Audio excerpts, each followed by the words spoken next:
On today's show, some fun new information.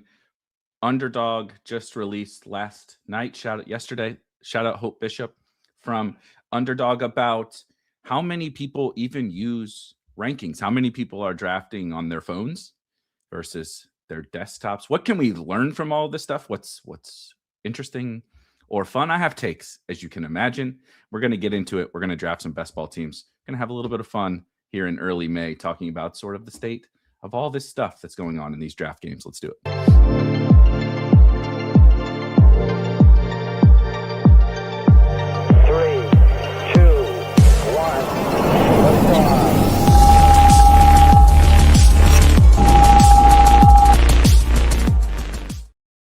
Charles joined us yesterday for the happy hour Cinco de Drafto stream, and he's already gearing up for more triple condom, quadruple condom teams today. We are going to draft some teams here in a little bit after we talk about some of this fun information we learned about best ball. GM to Sword, Bearcat, Charles, Dr. One the Professor, Doctor or the Professor. Either or. Buenos dias. Well played. May the 6th, though. About 10 hours too late. However, before we get into this stuff, I think it's fascinating. Again, shout out to Hope for sharing this information with us. They didn't have to do that. Shout out to Jewish McCaffrey on Twitter for posing the question. I thought it was a great question. I can share with you what I thought before we got the information and everything. But first, I think what we'll discuss today is I thought that there were some pretty sizable edges in these draft games before. I feel even more confident in that now. And so if you would like to join us, if you would like to come be a part of the Spike Week Sicko gang using our suite of tools, right? We started building these things years and years ago because this was sort of my thought is we can get an edge with some different tools and, of course, rankings and everything. You get all of that at Spike Week here. There's a link in the description, right? $39.99 a month, $200 for the entire calendar year. If you want to use our Draft Hacker and Draft Optimizer, Draft IQ to understand your portfolio a little bit better, understand what your opponents are doing a little bit better. Plus, of course, you get access to the Discord and all of the rankings. I just updated the NFL best ball rankings this morning. So for Underdog, DraftKings, Drafters, Fast Draft, everything is updated as of this morning with some tweaks. You'll see those rankings when we hop into a draft in just a little bit, as well as the Draft Hacker and the Optimizer and everything. Lots of fun stuff. But let's GM to Al, Tyler, Bugs. I draft on my phone while I'm driving. Just David. So Dr. One, the Professor is David. Okay, got it. Mr. Brad, I didn't use rankings much in previous years. The rankings were in my head, so to speak. So I'm actually going to start there before we pull up what Hope says. I think historically, so I played a little bit in the the Best Ball Mania 1. What was it, 250,000 to first place? Like the first place prize for the last 5 years has been bigger than the overall prize pool of year one. And year one only got to like 80% full or something. Crazy how big this has grown. And I didn't like max BBM 1 that year. I've told this story before. I actually got super hooked on this idea and like what Spike Week actually came from, fitting that we're in the NBA playoffs right now. But that was the first form of like playoff best ball that I had played. And I sat down, right? You read the rules and you see, the payout structure and you see the advancement structure and all that different kind of stuff. And I was like, this is fucking fascinating. I'm like, so I need to predict the finals matchup, right? And I need to have the right, guard, wing, center, whatever. And I need to have, fill out a full lineup, but the lineup needs to be able to score a bunch of points in the final. But the best teams, right? Like the Oklahoma City Thunder are like going to sweep people, so like the bad teams are going to play more games and score more fantasy points. So the strategy around it all, I thought, was super fun. That hooked me on all this. And then you start spiraling into, well, what are all the strategies we can do for regular best ball? How's it different from my managed leagues that I play in, et cetera, right? All the different sports. Now we got college sports. We got FIFA World Cup. We got all this shit. DraftKings launching massive contests. And so it sort of led me on this sort of track of, this game is super fun. Who the hell doesn't like drafting and not having to set lineups or do waivers or make trades? I hate all that. So it's very fitting for me. And then you start thinking about, maybe I think there might be a big edge. Will I ever be able to realize that edge? Pat Carrain has, right? Some of these guys have, but we're only going to get to in our lifetime, right? I'm soon to turn 38 years old. I'm only going to get to play so many best ball slates, and I could play best ball slates for the rest of my life across all these different sports and have an edge, and maybe never realize it. But I think, especially with this stuff like that Hope was releasing yesterday, I feel extremely confident that if you're taking this serious at all, doesn't mean you have to upload rankings, doesn't mean you have to use tools. That's not my point. But if you're like taking this serious at all, and you saw this information, it's kind of wild how it's basically just straight up vibes. So before I released the information, I saw Jewish McCaffrey post it this yesterday, and I saw it becoming, kind of a big talking point, and seeing a bunch of predictions about how many people use tools, how many people use rankings, how many people just draft for fun, right? Nothing, just vibe based drafting. That's what I would call it. My guess was like 3% tools. I forget exactly what it's typed out somewhere. It was like 3% tools, 20% rankings, and 70 something percent just straight vibing. Little did I know, and a lot of people were much higher, right? There were some people, God bless them. There were some people, like, I think 5% of the people use just the sidekick. So like, 70% of people use rankings, and whatever X percent use tools. It was like, we live in this bubble, like, especially if you're listening to this show, right? A niche within a niche within a niche, a smaller group community, but die hard, right? Everybody here probably watches Ship Chasing, or watches Legendary Upside, or watches Davis, or watches of course Pete and Establish the Run, and all these people are using tools. All these people are using rankings. They're selling you rankings. So we think that that's the world, right? When in reality, the overwhelming majority of best ball players and best ball entries don't come from us. We're a small little subset of the community. Most people just want to have some fun and rip some drafts, right? I draft from mobile plenty of the time. Like, I'll go walk my dogs in a little bit. I pop up a draft like almost every time I walk the dogs when we get to this part of the calendar. It's fun, so I'm vibe-based drafting plenty of the time, right? Cooking dinner. At the gym, you're on the treadmill, or whatever. I think not only is that normal, it's pretty healthy. So let's really quick take a look at a couple of Hope's tweets here that she put out. The main one, the single biggest one, right? So Juice McCaffrey, if you had to guess, what percentage of BBM entries are drafted using rankings and draft tools? What percentage of BBM entries are drafted just using rankings? And what percentage of the BBM entries are drafted using nothing, vibing, raw dogging it, if you will. And so people reply and share their guesses, right? And then Hope from the top rope. That's a good one. Hope from the top rope. That should be her podcast name if she starts one. Based on, this is just last year, but theoretically, this number should be at its highest. There's more tools than ever, right? Like 4 years ago, it was Spike Week. If you wanted these tools, you either built, you built stuff your own, but like in terms of commercial sales, there was Spike Week, and there was Brick's Draft Caddy. And then, we've had some more other people build some overlay tool. Now there's a bunch of this kind of stuff out there. Portfolio analyzers and overlays and whatever, right? The Sidekick, etc. A lot of that's brand new, even just like last year or the last couple of years. So theoretically, right, more people selling rankings than ever, more best ball content than ever. So this number is like at its peak in best ball history. 95.3% of entries into BBM did not even set rankings.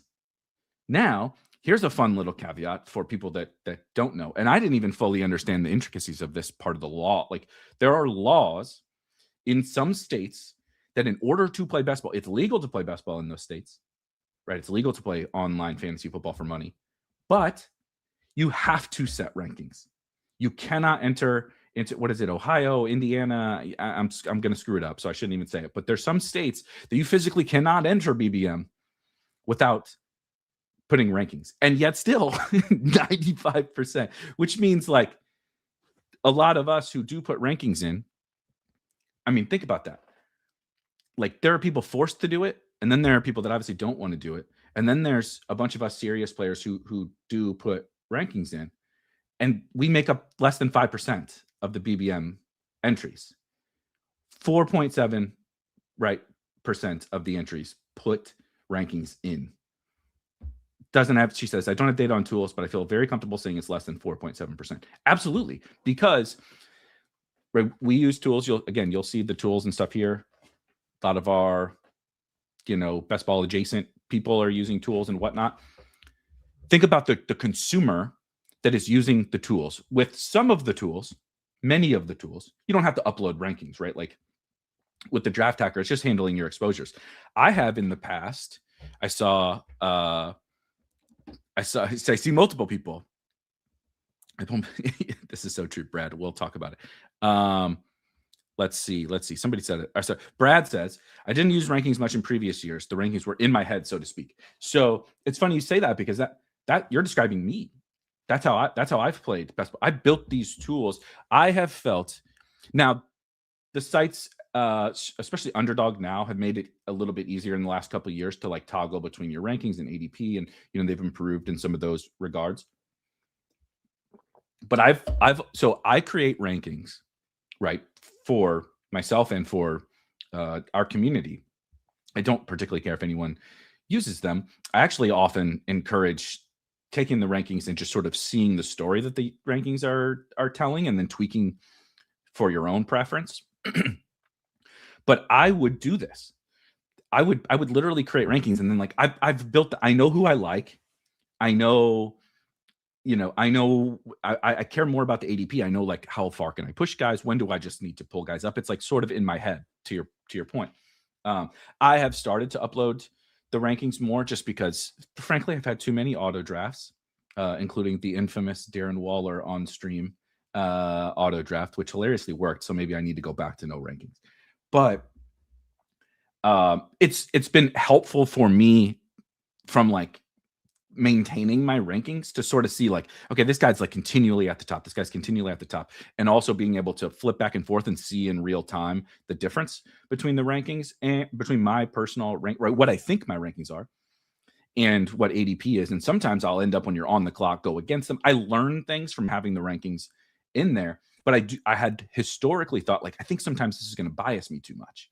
And like, I would like to like, suck some ADP value out of certain situations where if I lean too heavily on the rankings, I might not, et cetera, et cetera. So I had been like, I'm definitely not a vibes-based drafter, right? I am definitely in the tools and rankings subset of our community, but that's how I operated as well. And I think it's totally reasonable. However, like as Hope says, very confident that the amount of people using tools is, even lower than the rankings. And that's just, there's a law that probably makes that 4.7% number inflated a little bit from people who would like all you have to do is go in and put, Jahmyr Gibbs 101 into your rankings, and that's it.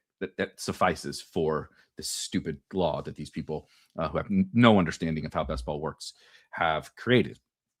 So naturally that number is a little bit inflated. And then think about, if only 4% of people are using rankings, think about the cohort of people that are using tools.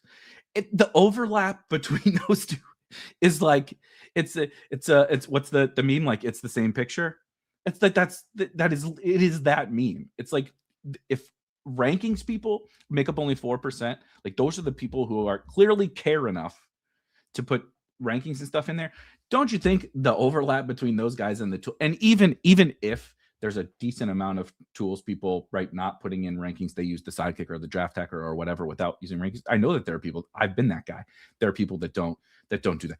We're talking about such a tiny little microscopic number of people in the whole community, given that 95% don't even put fucking rankings in there. Like, I have, not necessarily in just best ball, but like in the fantasy world, been doing this professionally in various different roles, right? More DFS back in the day, some sports betting, and of course, best ball.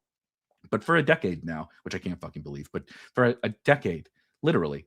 And I have a decent understanding of like how things work behind the scenes and numbers of subscriptions that sites have and stuff like that. And so it's been sort of funny to see people talk about these things with again, operating from within this bubble. We only know the world that we sort of live in. So you don't understand like the real math and everything behind it. Like how many subscribers do all these sites really have? How many people are using all these different sites, right? Relative to the overall person who just wants to sit and draft on their phone, right? They're taking a shit or they're walking their dog or they're laying on the couch. They partake in a gummy and they're watching the basketball game and it's fun to fire up a draft, right? That's the normal. That's the normal best ball drafter. And so I think there's been a pretty big misconception about like the whole tools and rankings and tout. And, you'll often hear like, oh, this site has so-and-so ranked, 12 spots ahead of ADP. He's definitely going to rise. And it's like, I don't know how you can say that. It's just not like the math ain't mathing. It doesn't matter who it is. It doesn't matter if Evan Silva himself makes 4,000 YouTube videos about this guy and has him ranked in a certain spot. Like maybe it moves up a little because his followers are going to do it. But that dude's Mount Rushmore. That dude's the greatest fantasy analyst of all time. He's the most influential. Him and Matthew Berry, the most influential fantasy analysts of all time. And they're not really moving the needle that much because people just don't really care. Do they move the needle? Of course, no one is denying that. But I think there's been a little bit of a misconception about how all of this stuff works. To add to it, Hope says right here, that's the BBM finishes. Do I have shout out to Eagles, mobile drafter for life, he says. But Hope says, I was actually a little surprised by this, that 24% draft on their computer, on their desktop or whatever. Shout out to the computer drafters. We have to stand strong against the mobile drafters. I draft on both, but I think that's actually pretty good for our little bubble. People haven't given up on the laptops and such just yet, but obviously I would have said about 80-20 or 85-15. But even I, who was, I would have won the Price is Right on JMC's original question, and I was still, well, I guess I wouldn't have won the Price is Right because I would have been too high, right? We all would have lost. The only person that would have won was the $1 person on Price is Right, because it's kind of crazy how little people actually use rankings. So now, she also had fast versus slow. Last thing I wanted to call out before we talk a little bit about like maybe some takeaways, right? And then we'll hop into some drafts. Also, I see all your comments. I promise I want to hit some of those as well. Again, last year, this is just the top 100, right? So it's small sample, whatever, but it's interesting nonetheless. The regular season top 100, right, as opposed to the week 17 final. Regular season top 100, 90 of them were fasts, and 10 of them were slow drafts. Week 17, right, so the finals of BBM, 87 fast, 13 slow. And as she says, but this is the most important part. About 86% of BBM drafts last year were fast. That's kind of crazy too. But 86%. So people love fast drafting, and they love fast drafting from their phone. And they don't upload rankings. That is 80+% of the people we are drafting against. That's how they operate. It's not wrong. Do what you want. I also agree you don't necessarily have to upload rankings, as I said before, but that's the type of competitor that we are opposing in these, right? But she says 86% of BBM drafts were fast. And so fast drafts, like, it's pretty much right in line, right? There's not necessarily an edge to fast versus slow, because, if 86% of fast draft of people are fast drafting, to say that 10 times fast, 86% of people are fast drafting, and 87% of the top 100 are fast drafts. It's basically exactly what you would expect, right? If we flip that, if only 13% or 14% of people fast draft, we would probably have the same. We would have 86% be slow drafts in the top 100, right? So I don't think just based on that data, there's no real edge, right? People often ask, is there an edge to fast or slow? It's like, no, the reason to fast or slow is because you enjoy one or the other, or you want to get a bunch of drafts in and you can't physically sit all day around the fucking clock drafting best ball teams because you have a life and a job and kids and dogs and other hobbies. You like to touch grass at least a couple times a summer. You got to do some slows sometimes. That's what I've learned. I don't particularly like slow drafts, but it's been a necessary evil for me. So what's the takeaway, right? If I actually like this from Bobby, we'll get to it. The average person we were playing against, and I think we sort of knew this, but not to this degree, it's just vibing out and having a good time. This is their scratch off lottery, right? People used to buy, and people still do buy lottery tickets. Fuck those people, by the way, that get in line at like the gas station or something and do their lottery tickets for 30 minutes. The worst. I'd rather sit behind somebody drafting a fucking BBM team. Like I had to wait for them to get done with the BBM draft. At least I could like look over their shoulder and maybe it would be entertaining. The lottery ticket people. This is people's. It's a fun hobby that fills your time with you're getting enjoyment out of it, and you have a chance to win life-changing money. Right? You already enjoy watching fantasy football content. You already enjoy drafting fantasy football teams, talking with your buddies about fantasy teams. It gives you something to sweat during the season with a chance to win $3 million.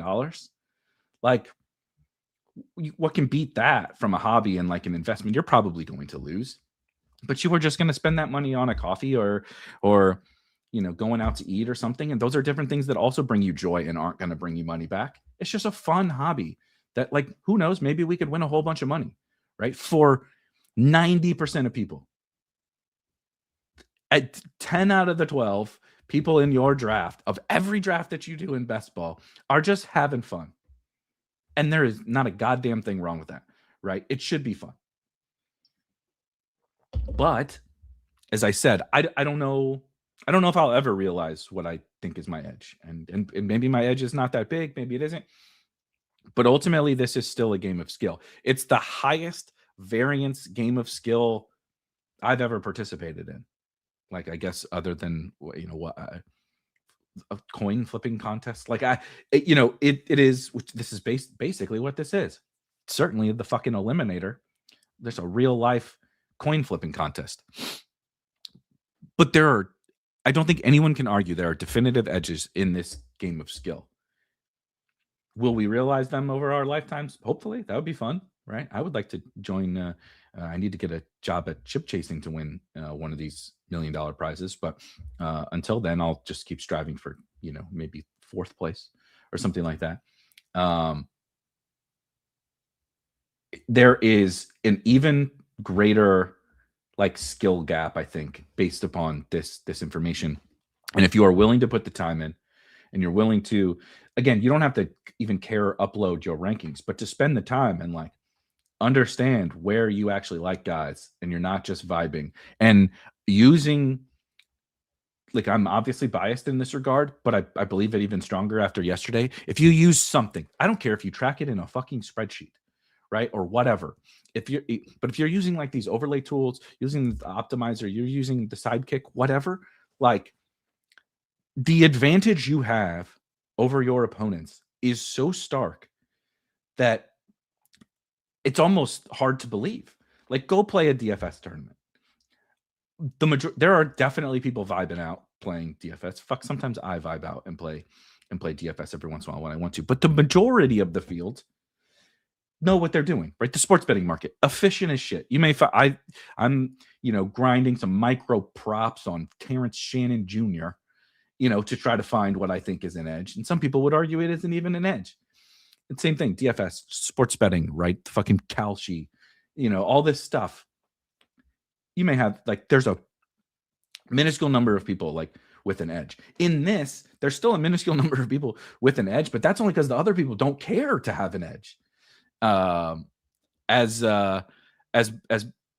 Bob said, this is kind of saying the game is still soft because the masses just aren't even taking it serious. They're just having fun. So if we use the our toolkit, if we use the things at our disposal, rankings, right? You can blend rankings. It's such a minimal bar to clear to have an edge in best ball. And now if you compound those things, right? We all argue, me and you guys, me, Pat, Pete, Davis, Flock, Levitan. So we were all disagree on specific players, right? And what's the right roster construction, zero RB versus robust RB, and does week 17 matter, and stacking and all this shit, right? We'll all argue about those little specific things. But at the end of the day, if we just stack up like these basic micro edges, right? Have an idea of how to construct rosters, have an idea of how to correlate, have an idea of how to manage your portfolio, and I don't mean just like, oh, do you want 8% of this guy or 15% of this guy, or what's the highest exposure you'll ever get on a player? It's like, do you even know what you're willing to draft 30% of this guy? Do you even know what those teams look like? Do you even know that you drafted 30% of that guy, but he's paired with these same guys all the time? Do you know what your opponents are doing? Right. Well, we know they're vibe-based drafting, but like they always draft. I'm making this up, right? They always draft Ashton, Jeanty, and James Cook together at the 1-2 turn. They always draft with Jahmyr Gibbs. They always take AJ Brown and Chase Brown or whatever at the 1-2 turn, right? We can that's hard factual data. They always like 80% draft 3 quarterbacks. X% stack, right? How many CD teams have Dak on them? How many CD Dak teams have Pickens on them? It's like that's basic information that takes 2 seconds to look up if you use one of these tools, right? That's the stuff I'm looking at all day. I don't have to even be all that right about player takes. I don't have to be right about 2 QB versus 3 or whatever. There's these other things that other people just will never even enter their mind because they're just having a good time. Vibe-based drafting. If we just do the clear that little minimum bar with these tools at our disposal, with, like I said, rankings, whether you're doing it or not, tracking shit in a spreadsheet is like puts you in the top 5%. Like literally tracking some stuff in a spreadsheet puts you in the top 5% of your craft. Imagine any other game where just tracking something in a spreadsheet made you one of the like sharper players. Like that's insane. And that's the game that we're playing in right now. And it is May 6th. We have all these weeks and months to draft these teams with this form of an edge. Shout out to Hope again for sharing that information. Just awesome. Creates really fun conversation and has me even more jazzed up for the summer than I was before. Let's see. My name is Henny, and I do not use ranking vibe-based only. I think there's a lot of you, or this is great marketing, so it gets the sickos to draft more than thinking they have an edge. That's true. I told you, Hope from the top rope could be playing checkers, and I'm playing chess, but still. Tools can't help with unpredictability. They absolutely can help with unpredictability in a room. That doesn't make any sense. That not ranking stat made no sense. I don't buy it. I mean, that's like saying, right? That's the Earth is flat argument. Is like, I've always thought the Earth was flat. Somebody proved me wrong with hard factual data, and I just said that doesn't make sense to me. No way.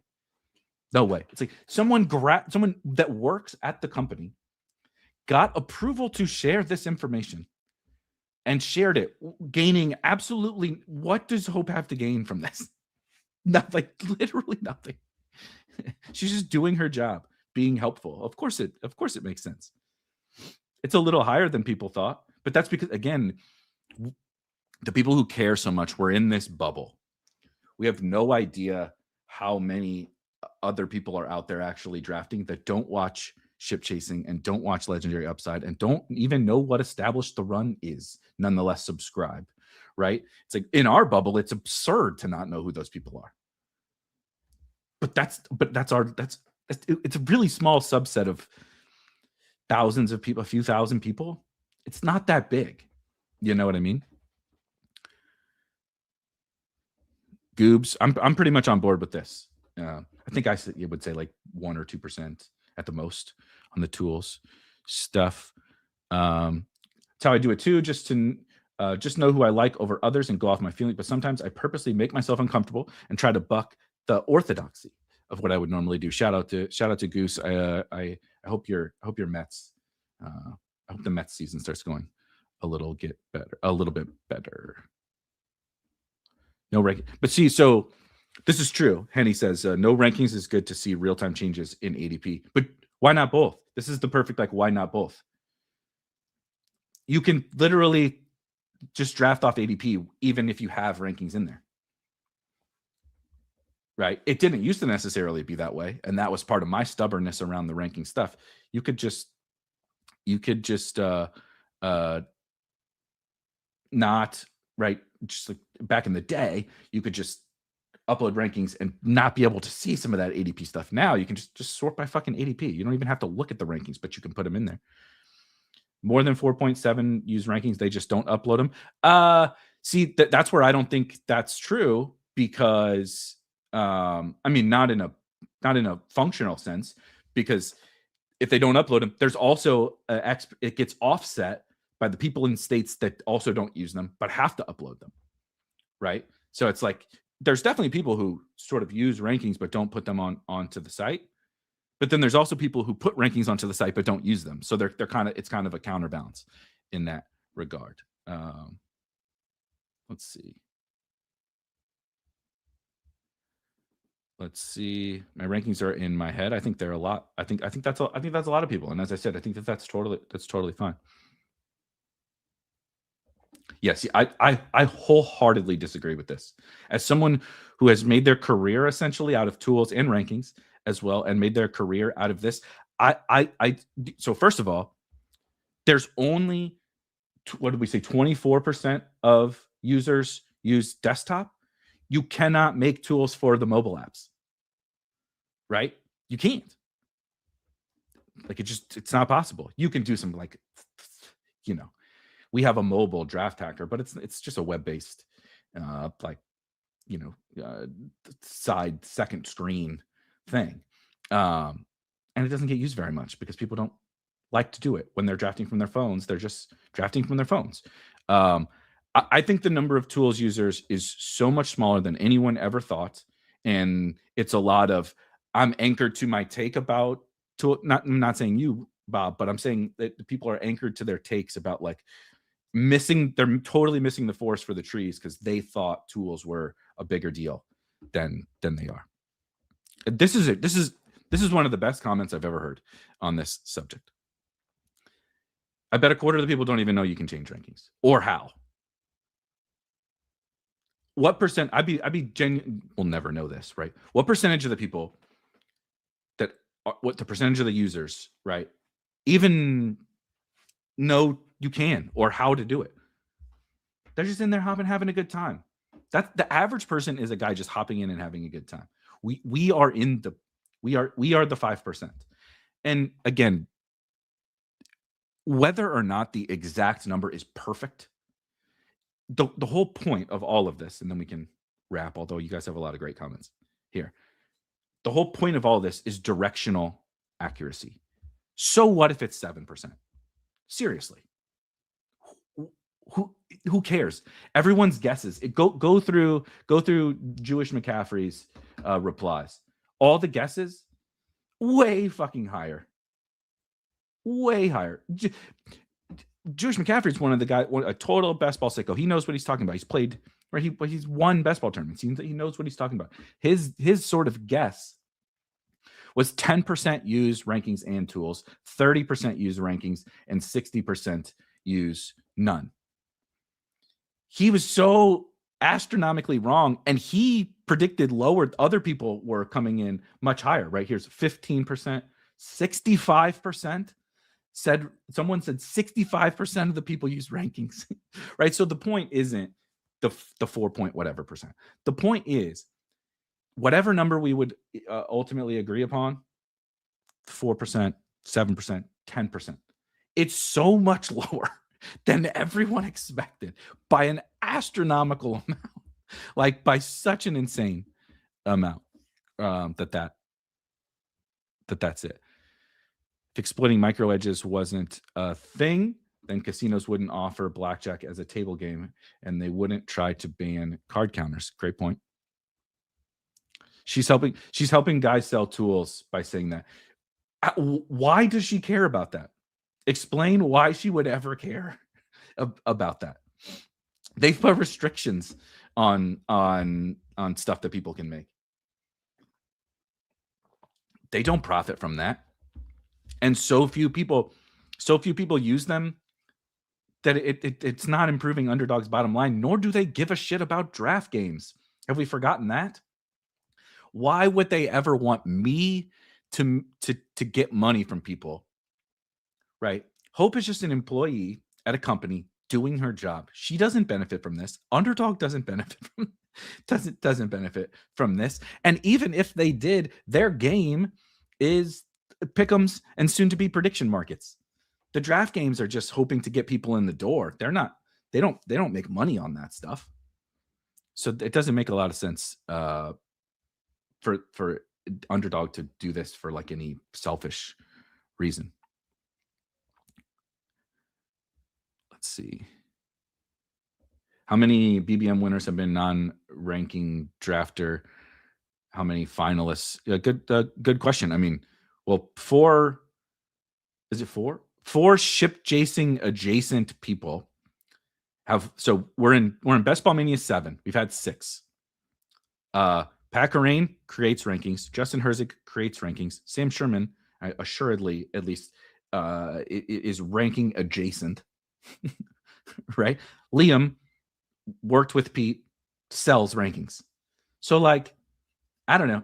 I'm not sure that if we're just using the winners and stuff, if that stacks up. I know my buddy Felix, who won the DK Millie a few years ago, certainly at least creates rankings because he takes mega stands on his individual players, and his rankings are way different than EDP.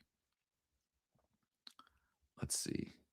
Lottery tickets are a fun hobby for some apparently.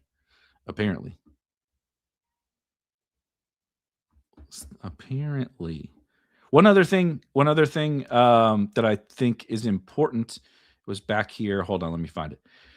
So that would make 211 BBM maxers used rankings. I think we're also exceptionally wrong about the amount of people that max these tournaments, because again, we're in this little bubble where it's like we see a lot of the maxers, and the streamers are maxing it, and then the vocal minority are maxing it, and they're all sharing their right. We post on Twitter, max BBM. Here's my exposures. Good luck this year, right? Whatever. People will post that. We're talking about a contest that costs almost $4,000 for people to enter. Not that many fucking people spending $4,000 a year on fantasy football. You can't get your buddies to up the buy-in from $50 to $100 on your home league. One league. It'll cost them $50 for the entire season over their one league that they care a ton about. Most people can't get their friends to up that. But we think all these people are spending $4,000 on one best ball turn on 150 best ball teams every year. It's just not that big. Not that many people. Let's see. Any good sweats in the dance? Let's pop into. I just realized. By the way, got to hit the old deposit button on DraftKings. Let's do. We could do whatever anybody wants to do on DraftKings. As a matter of fact, I just need to pop a couple shekels into my DraftKings account. I've been taking a nice little. I dabble in some MLB DFS, which has not gone very well so far this year. But I've been taking a nice little DraftKings break, and I got to tell you, it's been pretty sweet. Okay, I would personally prefer to probably do the Millie, but we can do the $3 if someone really wants. Let's see. We'll hop into the Millie. Let's see how full it is. Do I have it? No, for fuck's sake. 1 of 12, of course. Do I have any good sweats? Sort of. I will share. I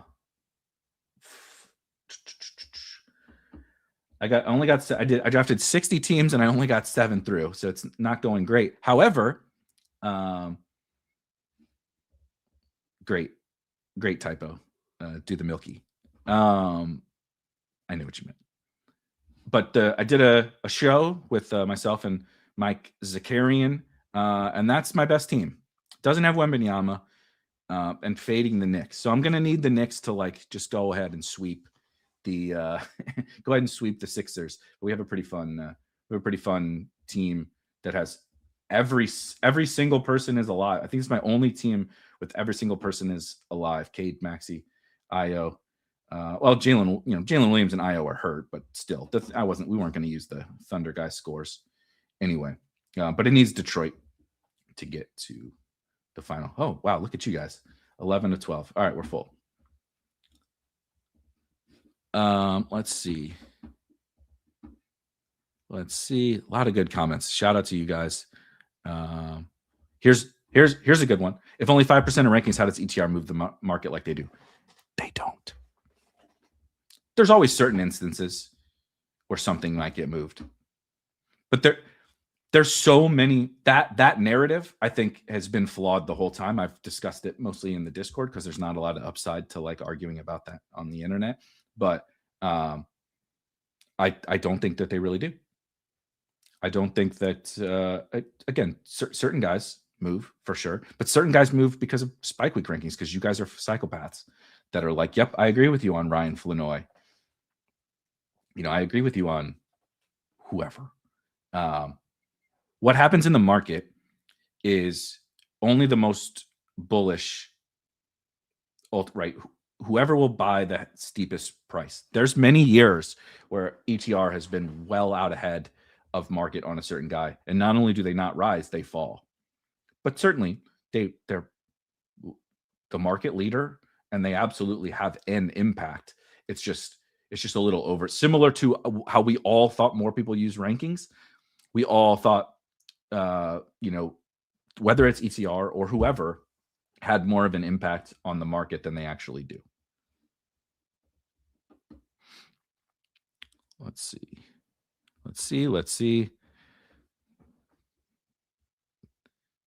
Chat is crushing it today.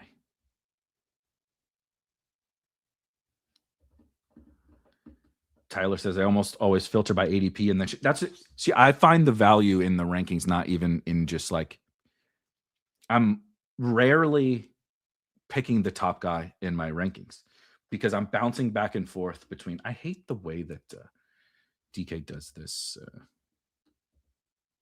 does the rooms here. It's so ridiculous.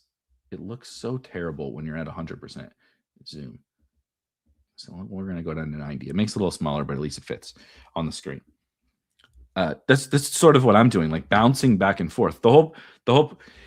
It's sort of like the power of the rankings is sort of like the tools, in that anyone who tells you that they've solved this game with tools is lying. Call it whatever you want. Snake oil, whatever. It's an unsolvable game. You're never going to catch me telling people that like, buy the draft hacker, you'll never lose in this game. We've solved best ball. I think we can help push you to become better, but ultimately just like the rankings, I think when used most appropriately are like a reminder tool. It's like setting reminders every time you come on the clock to be like, remember you like this guy. Remember you didn't like this guy that much, right? The tools are like, remember you have this guy like close enough to ADP and you haven't drafted him yet. If you just use rankings, you'll never get him. If you just use vibes, you'll probably never get him either. But remember, you were like, I don't know, I don't hate this guy. I just maybe don't love him as much as the other guys. But does that mean I should have 0%? Right? That's sort of where I think the power of all the tools is. They're like reminding you of all these things that you wanted to do, that 20-second clocks or 30-second clocks, and you're doing something else, right? Because you're drafting on your phone, you're watching TV. Like, it's just helping you run. Obviously, the tools don't work on the phones, but you get the point. Like, you're thinking about other stuff, and your brain can only process so many things at once. So displaying the shit on the screen is really helpful. 42% Jeanty. This is getting ridiculous, guys. This is getting ridiculous. I'm going to take Jeanty. Then I want to see. Okay, so I don't have Jeanty with Rishi. Let's do Jeanty and Rashee Rice. Not some unique pairing, but again, that's another one of those reminders of like, dude, you keep taking Jeanty, but you don't have any Rashee, and you like Rashee Rice, but you don't have any Rashee Rice with Ashton Jeanty. It's like, even if other people are doing it, then fine. I'm not getting an edge because of that, but I would like to have it in my portfolio. There's no reason I shouldn't have it in my portfolio. Don't know shit about baseball. I just stacked my favorite team. I did that. Talk about the ultimate vibes-based drafter. I did 20 NHL best whatever they call it. Not playoffs.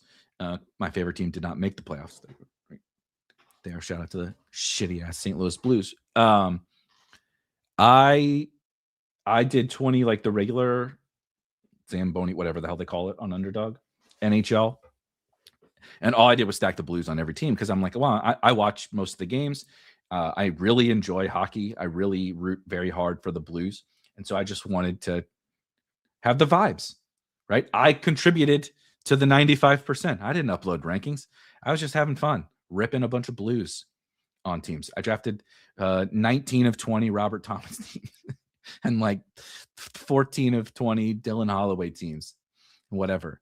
It was fun. I had fun. It was worth it. I advanced. It's really hard to advance 0 out of 20, but when you stack the worst stack in all of it, it's like I'm trying to think of what it would have been last year. Who was the worst stack? I don't know. The Raiders, the Dolphins, maybe. Like if you stack the Dolphins, I guess without Achane. I don't know. You get the point. Like that's what I did. And it was fun. And I had a great time. And I didn't use tools. I drafted them all on my phone. And there's not a goddamn thing wrong with it, right? So I'm not trying to, but I'm not trying to say like, oh, look at all these idiots. 95% of people are fucking stupid. You need to use, no. It's a fun game. If you want to draft on your phone while you're lying down, having a beer, go for it, man.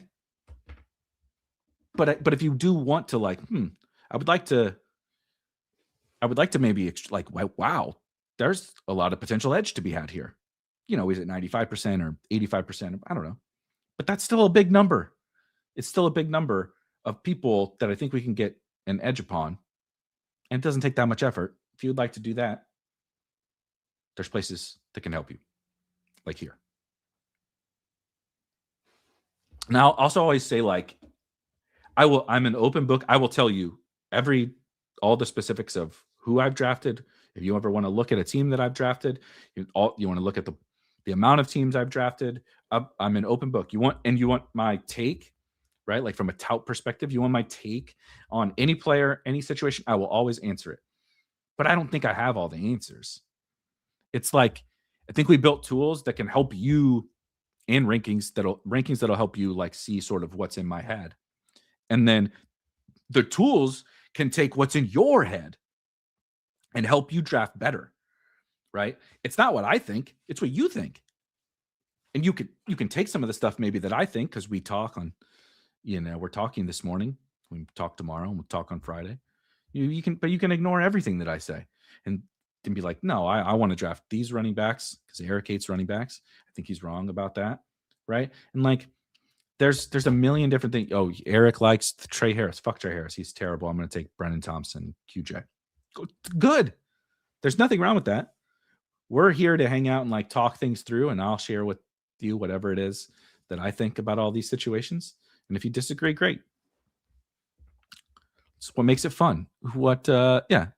Disbanded Brotherhood. I don't disagree with anyone's strategy. That's why I love best ball. That's literally what makes best ball so fun, besides the fact that drafting is really fun. And there's $3 million to first place on DraftKings. Yeah, exactly. Ain't that the truth? Though she's smart to do it as well. Let's see. Man, this is a tough room. How about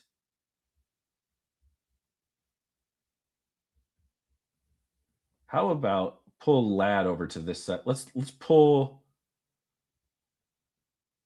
Lad. How about Lad Loveland? Just get a little bit of fun. I like Lad and Loveland. I think this is extremely flat area of the draft. And so again, there's no real reason, right? Like I should have a exorbitant amount of Garrett Wilson. This 20% of my Jeanty teams, of which there are plenty, have Garrett Wilson. 40% of them have Zay Flowers. I like those guys. I think they're at the top of my rankings here. Yeah, those are the two guys that were at the top of my rankings. So naturally, I have more of them with Jeanty. That makes sense. But again, there's no reason that I should have them on such an exorbitant amount, especially like Zay. See, 23%. This is our projected ownership with Ashton Jeanty. So Zay is projected to be on a lot of teams with Ashton Jeanty. So that doesn't mean I want to avoid him, but it does mean maybe I don't want him on like every freaking Jeanty team, if that's what most other people are doing. Shout out Who Hames. That's hilarious. That is hilarious. Let's see.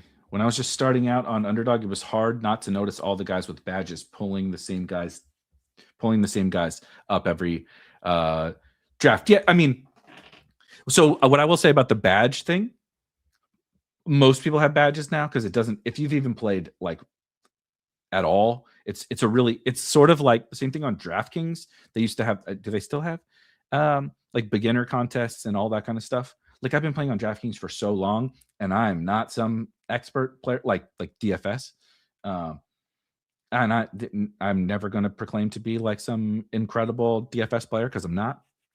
But I've just been playing for more than a decade, right? Sort of since the early days of DraftKings. So like if they had like a badge system, I would look like I was incredible, but I'm not really. And that's sort of the badge system on Underdog is like these people just drafted volume. It also means you're just a high volume player. It doesn't mean you're actually good. Right? I have a badge on Underdog doesn't mean I'm good. Oh, hello. This year, Kid Kick says I want a ticket to the DK Live Final for baseball this year. That's amazing. I made the FanDuel one last year, and I made the last DraftKings one I made was 3 years ago. I think 3 years ago. I haven't been grinding MLB as much. It's the summers have changed a little bit. I still play, but the summers have changed a little bit with an even greater dedication to best ball than even the early days of Spike Week. Didn't really know what this all was going to become. I don't know how anyone could have predicted a $20 million fantasy football tournament. But I used to, play baseball DFS very, very seriously. Now it's a little bit more football. I definitely chased the live finals in football. Haven't been the last couple of years, but I used to chase them pretty hard. Let's see.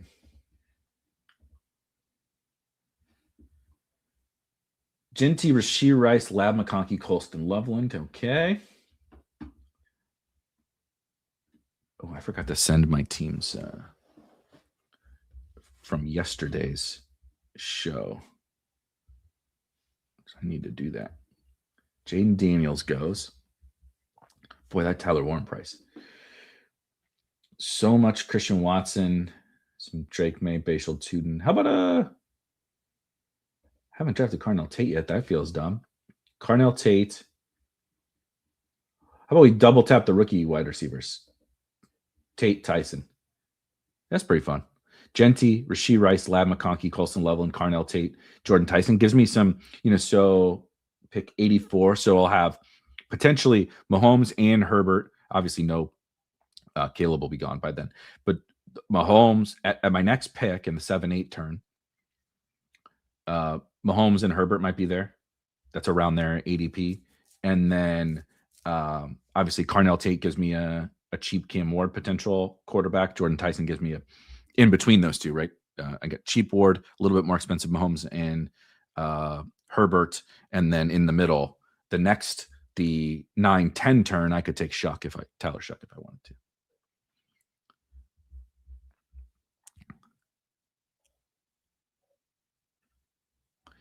Yes, I don't think it gets more but I could be wrong. She cares because they get more people watching these and more people playing. I mean, I don't really think that's true. I don't really think that's how this stuff works. I could certainly be wrong. I could certainly be wrong. Great point. They don't really want it to turn into DFS, and it never will. We could use tools to automate all of our drafts and be way worse. It's not like DFS, so it's never going to reach that level. But they don't want it to. The game of best ball is supposed to be about fun and stuff. So talking about the tool stuff, I don't think, like, trust me, I've been trying to build a business around the tools and stuff, and there's just a lot of people who may even love watching your content, who are just like, yeah, I don't care about that stuff. I'm just here to rip some drafts, and we can hang out. There was a good question. First of all, the name Jason Williams, one of the most legendary basketball players of all time. How many drafts do you need to be doing to make the Draft Hacker, Draft IQ, right? To make the tools and stuff worth it? Here's what I would say. If you're not playing, how many drafts, you can make it worth it on 100 or 50. You can make it worth it on a smaller subset of drafts, but I would never tell someone like that's playing really low volume to spend, certainly not $200 a year. If you're drafting 25 teams, like, no. You can come hang out in our Discord. That's only $5 a month. If you want to come hang out in the Discord, you'll get more value out of that than I think you would the tools at a very low volume. That cutoff point for everyone is different. Is it 100? Is it 150? Is it 500?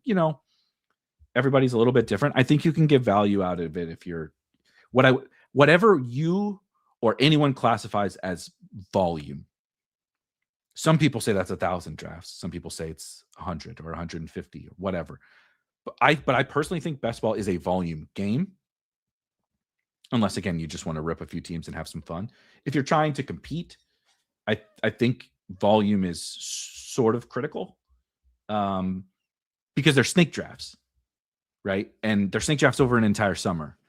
And the variance is so high in this game that I think you want to have a bunch of different combinations of players, of how many 101s are you ever even going to get? How many 111s? Like, who knows? Maybe the guy, we don't know who the guy you need, we don't know who any of the guys you need are, but certainly not in the early rounds. And so you're just like everyone is, subject to sort of the variance gods of the pick slots. Or so Mahomes and Herbert are both available here. I could just say kick rocks, Tyler Shuck, and let's do that. Let's do Mahomes and Herbert, because I kind of really don't love this range very much. Michael Wilson, I like the quarterbacks. Michael Wilson, Sam Laporta's fine. Chris Godwin, I really don't like at this price. Jalen Warren is fine. Jordan Addison is fine. Kyle Pitts is fine, right? There's a bunch of fine. So I do think I'm going to end up sizably overweight on the quarterbacks there. Mahomes, Herbert, Lawrence, even Dak a little bit earlier. Purdy,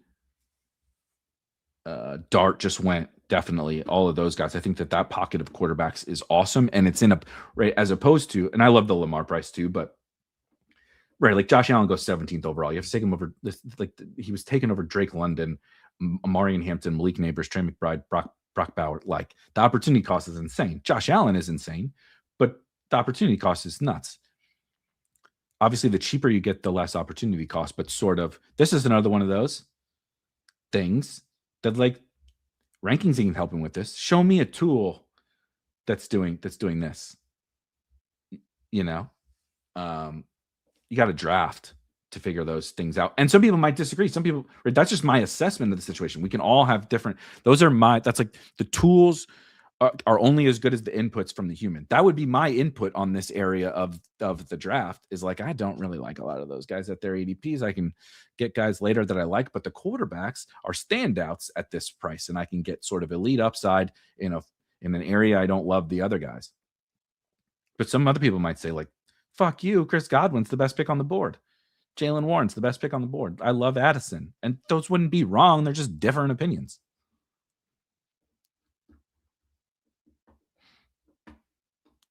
That's awesome. 1099 badge from Underdog if you're a profitable player. That's a good idea. Good to know. I'm glad I'm not crazy with that.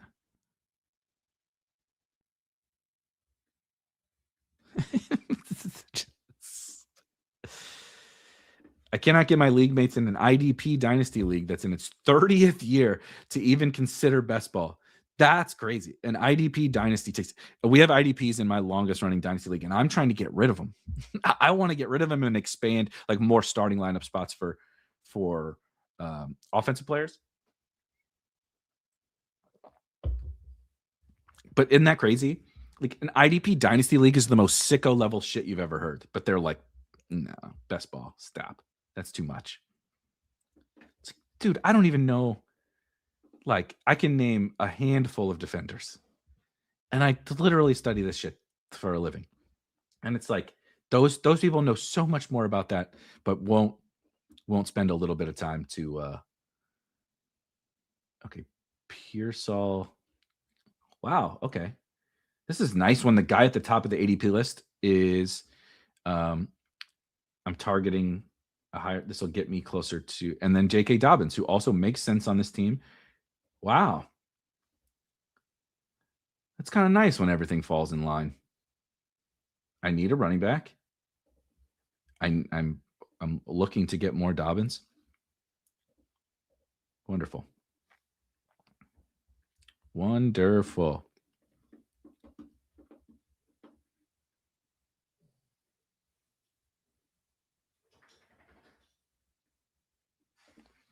Ooh. Dwayne says, what team do you think would be the best fits for Diggs, Debo, and Jennings? I do appreciate that you left off Tyreek Hill because I'm not sure Tyreek Hill is going to play football ever again. Diggs, I think at this point in his career, needs to be sort of like a what's the right way to phrase this? But I'll just say like a Wandale role, which is sort of what he was. I think he can be impactful. So someone that sort of needs that kind of classic chain moving savvy veteran, right? So I would think about. First I'm gonna say is we're gonna X out like the Browns and the Jets and the Dolphins and stuff because like sure those teams could use these wide receivers, but they're all sort of tanking, like they're like the fucking Utah Jazz of the NFL.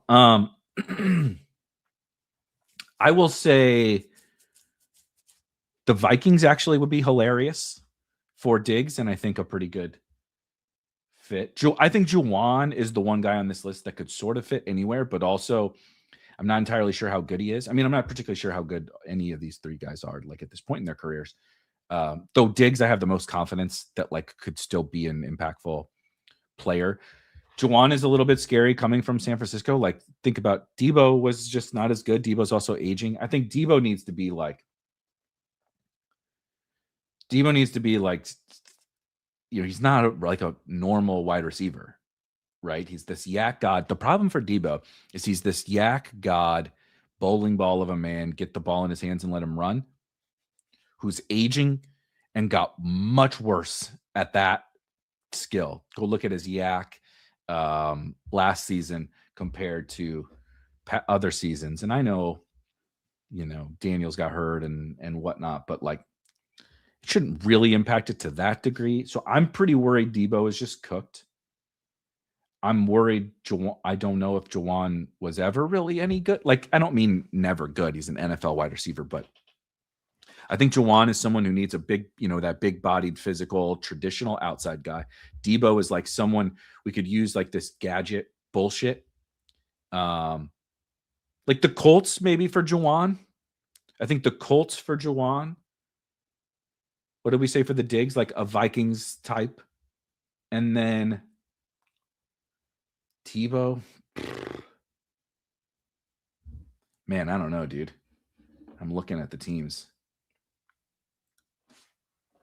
It's pretty gross. Here's one. Carolina for Debo. Pretty different skill set to T-Mac and Coker. Bryce could probably use a yak guy, if we're being honest. Sometimes you can't see that far down the field. So like just find fat little Debo or closer to the line of scrimmage would be pretty good. So there's my off the cuff. Debo, Carolina, Juwan to Indy. And I'm not predicting those. I'm saying those would be the best spots. And what we say, Diggs goes back to Minnesota, and we get a second Diggs locker room video of everybody not wanting him to date their significant other.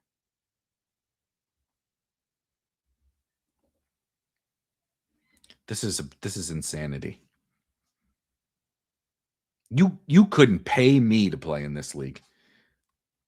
Start 12 IDP 12-man dynasty league. You straight up could not pay me to play in that. Oh God, Kelsey. All right, so see, here's where we'll bounce. Speaking of Coker, we'll bounce back and forth between Tyrone Tracy. Damn. I think that's fine. How about C-Rod? I need some running backs, as you can see. I'm not trying to get out over my skis on Travis Kelce, even though I have Mahomes obviously on this team. So let's do. I don't have C-Rod yet. I just want to check the running backs. Yeah, let's do C-Rod. Haven't drafted him yet. Drafted a bunch of Tootin, and I've drafted even some LaQuint Allen, but I want to have all three of those guys in my portfolio, and it's a pretty good team to do so with the hero Ashton Jeanty.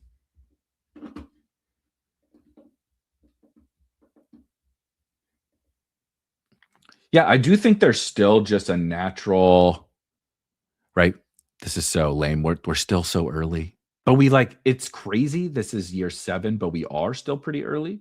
And I think that's also sort of we can argue about the tools, and you can think Hope has some, crazy galaxy brained reason to do this that isn't real, or she's lying or whatever. We could disagree about all that. That's fine.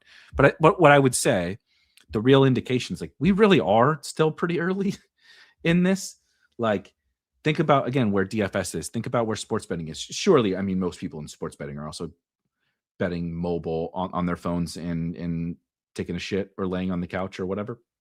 But in terms of the amount of data and tools and everything that's out there, obviously we've far surpassed best ball and just fantasy football in general. But think about where DFS is, right? In terms of just sort of what the average player looks like and thinks like. We're still very early in that regard. And I think there's still a bunch of people who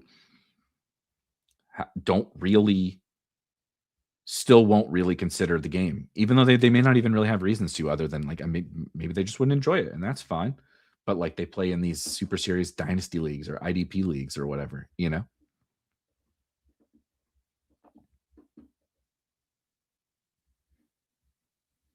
Yeah, this is true. I'm glad you brought it up. I think, how should I describe this? Last year, I feel pretty confident I was driving the bandwagon for Chris Rodriguez post Brian Robinson trade. Everybody, right? Though when I say everybody, I mean the market, the royal everybody was Bill, JCM rises up to the 7th round or something because he's the fun new rookie, and C-Rod is the boring old veteran, right? New hotness, old and busted. And I think it's fine to take the rookie higher, of course, but I was I don't know, man. I think Chris Rodriguez is a pretty solid back. He's probably just better than the 7th round rookie, even though the 7th round rookie is fun and exciting. And so I still think Chris Rodriguez is a pretty solid football player. So did the Jags, by the way. But there's a ceiling element, which is why Bill should have gone higher last year. Maybe the gap was too wide, and maybe you'd argue the gap is too wide from Tootin to Chris Rodriguez now. But there's a ceiling element, especially on a full PPR site. Like Chris Rodriguez just doesn't really catch passes. The ceiling case is like Tootin is like a 1-2 turn pick next year. Chris Rodriguez can absolutely exceed this price in a ceiling outcome. He ain't going in the second round next year. Like, it just ain't happening. So, Keaton is a good fit on this team. Go with the Chargers stuff. So that would be running back number 5.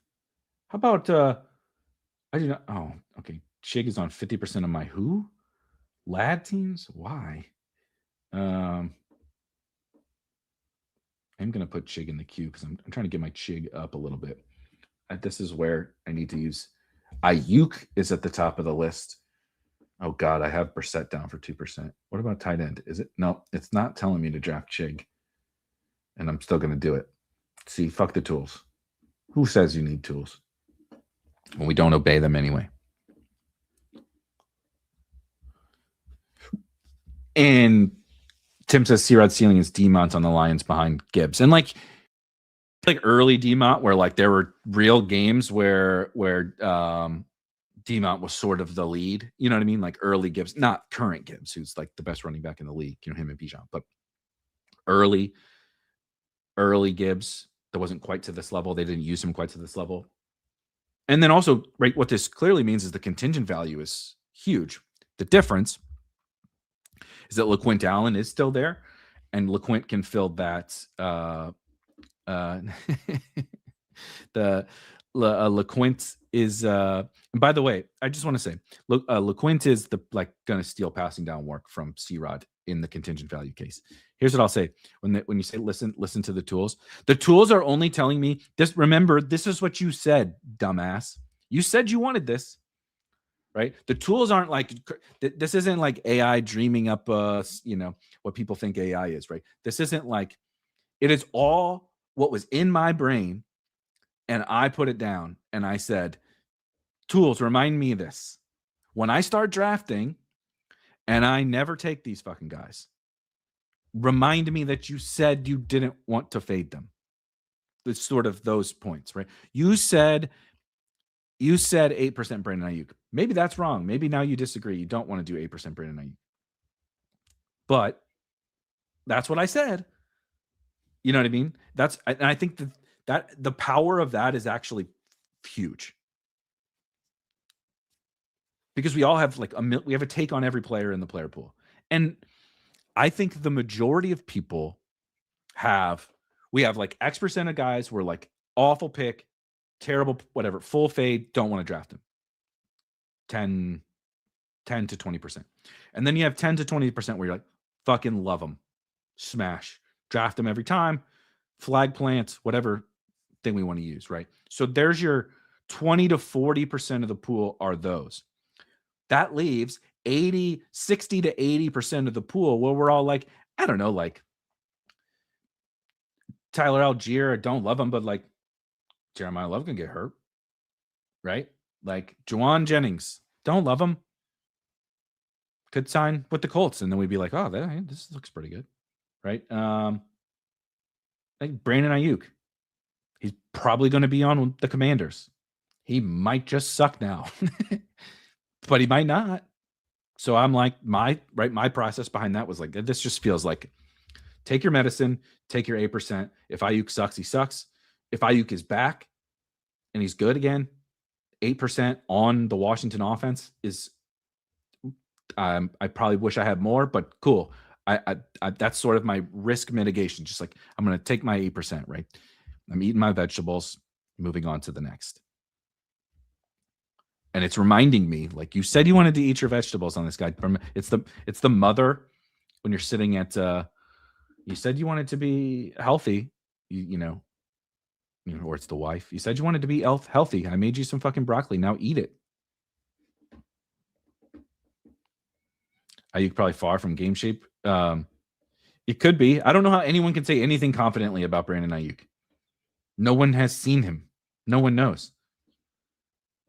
It's definitely possible he's nowhere near game sheet. 100% possible.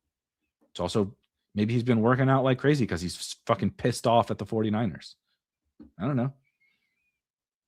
That's why he's just 8%. I'm like, whatever. I'm just gonna take he's drafted in every single draft, meaning he's in the tournament, he's 8% owned. So I'm just gonna take my 8%.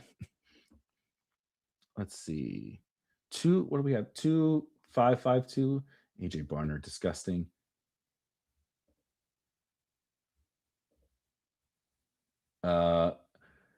Ryan Flanoy, because of course I'm taking Ryan Flanoy. Tank.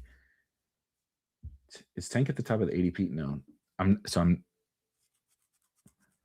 going to take Tank as well here. So that is 16 picks. That's really funny. I am confident Ayuk needs to get that is for sure, but a lot of us do. I'm pretty certain that a lot of people would think that I need to go to therapy. I spent like 45 minutes talking about how many people upload rankings to a fucking best ball site. I am not in the position to be telling other people that they need to go to therapy. I'm sure it will come out at some point this summer.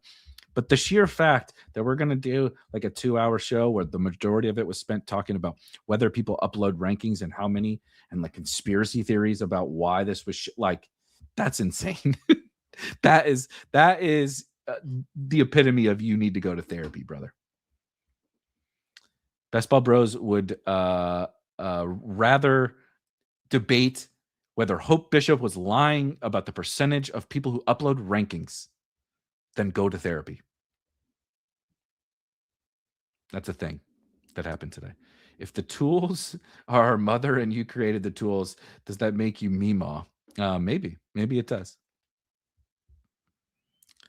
Last year, yes. Last year is the Hawkeye build. This year it might be the whole fucking Avengers. I love it. Come to Spike Week where we dream up these really fun structural names. That's great. That is so good. Oh, look at this. Tebow's talking with someone about going to therapy. Shuby is using Best Ball as his therapy, and so is Goobs. Best Ball is my therapy. It really is for me too. If I'm being honest, I can just get away from the world and draft fantasy football teams and pretend, right? Like you can pretend you just drafted something, right? You spent $25 on something today and it's going to blossom into some astronomical amount of money by the end of the year. I think that's good therapy. Just speaking of vibes, from a vibes perspective, I think that's pretty good. That is a great point. That is a really good point. Oh God, LED. Is it bad that Gesicki, Kamara, and Ridley are 3 of my top exposures? I think Gesicki and Ridley are defensible. I think Gesicki and Ridley are defensible. I don't think Kamara is defensible. In terms of if you want to draft him some, whatever. I'm never going to argue with someone like, especially a cheap player, like like drafting them. I think top 3 exposure Alvin Kamara means you put your head in the sand, especially last year, and just said, I don't care that this dude is cooked. Straight up cooked. At least Calvin Ridley showed a little bit last year, and Mike Gesicki has shown some stuff. I think Mike Gesicki is still mostly just fucking Mike Gesicki, and he's on the Bengals. I'm not sure Kamara, if ETN got hurt, I'm not sure Kamara would play. It's like a little hyperbole, but not that much. He was not even better than Devin Neal and Kendre Miller last year. He wasn't better than Audric Estime on the Saints last year. So I'm not drafting Alvin Kamara. You can have mine.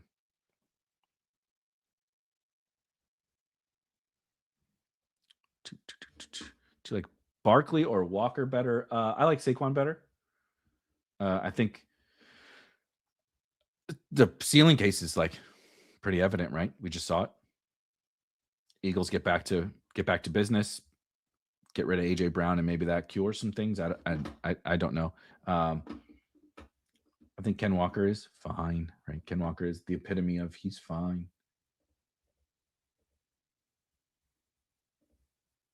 Somebody took my. This is. I'll bet you the optimizer says take David Njoku. Wow, look at that. David Njoku, tight end 3. Okay. Now. Oh, Wicks. I have Tank, right? Yeah, so Wicks. Let's do Dontavian Wicks.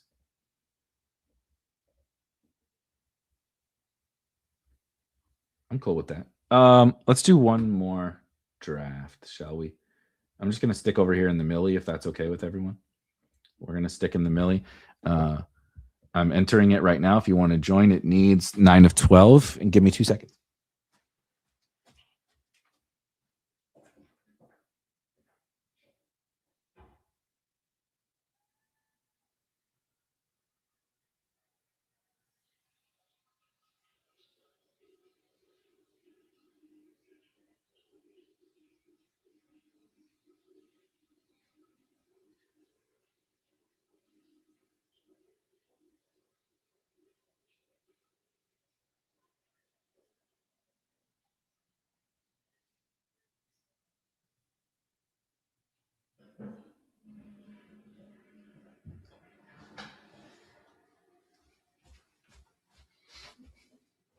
So I've always been a big hydrator, if you will. Sick, got the 101. I'm not going to lie to you. I've been chugging a whole bunch of water and doing multi-hour streams. It can be a little tricky sometimes. Let's see. Kamara is the 0 RB. Take your medicine pick. I mean, maybe. You could argue he's still a better pass catcher and pass protector, so he's another version of Justice Hill to me. Yeah, I just don't think it's as I get it. I get it. I'm not going to argue against it too harshly. I understand the thesis of the play. I just don't think. I mean, he can catch the ball for sure. I don't think he's like that great of a pass protector. Like, sign ETN to all, like they already had Kamara on the roster. Did they sign ETN to go stand on the sidelines for Kamara? I don't know. Maybe. That's a lot of money if ETN's going to be a 2-down back because he ain't that good of a 2-down back.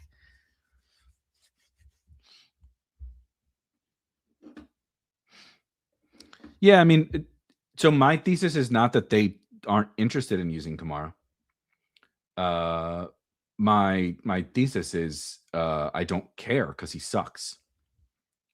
And in order to keep your job, you have to continue to earn it, right? This is like, I see it as 70% ETN, 30% Kamara. It's like maybe it's definitely possible. So it's my first Bijan team. That's pretty sick.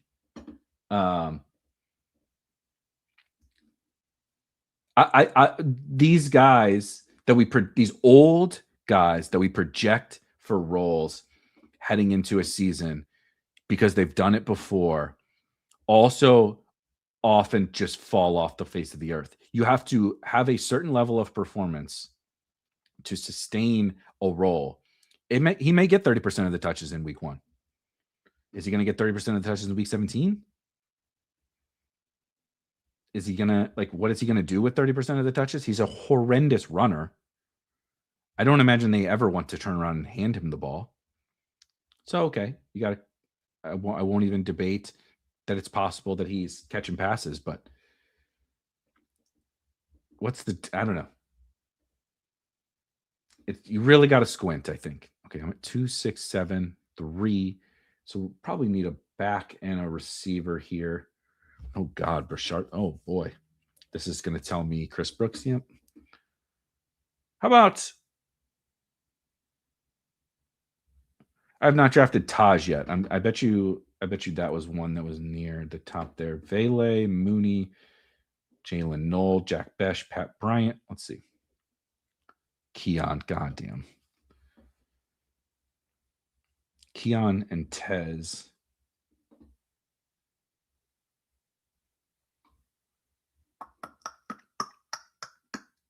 I'll sprinkle a Tez in there. We'll sprinkle a Tez in there. You're up in still you got 17 picks before we're back on the clock in our Bijan draft. Ashton, Jeanty, Rashee Rice, Ladd McConkey, Colston Loveland, Carnell Tate, Jordan Tyson. It's a fun little hero running back start with an elite-ish tight end in Colston Loveland, Pat Mahomes, Justin Herbert. So obviously Mahomes plus Rashee, Herbert plus Ladd, Ricky Pearsall, and J.K. Dobbins. Sorry, my face is in the way. Tyrone Tracy, Chris Rodriguez, and Keaton Mitchell. That's for like really waiting on RB2 till round 10. That's a pretty nice little blend, I think. It's a pretty nice little blend.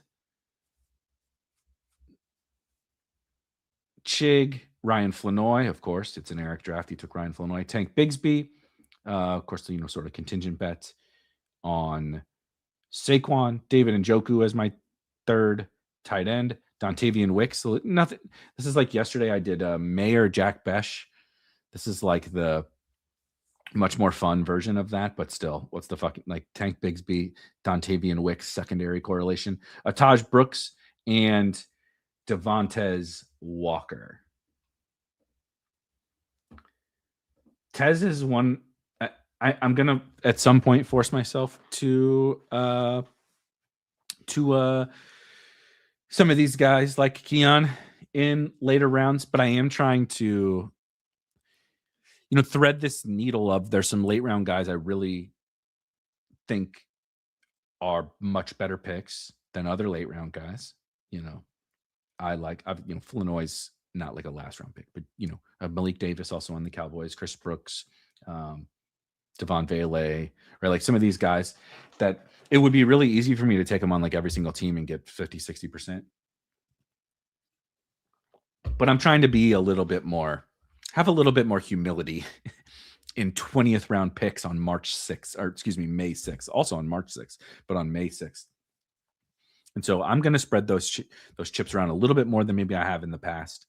I'm not going to always do it not going to always side with correlation, right? That's really easy crutch to fall into. And then it's like, well, you liked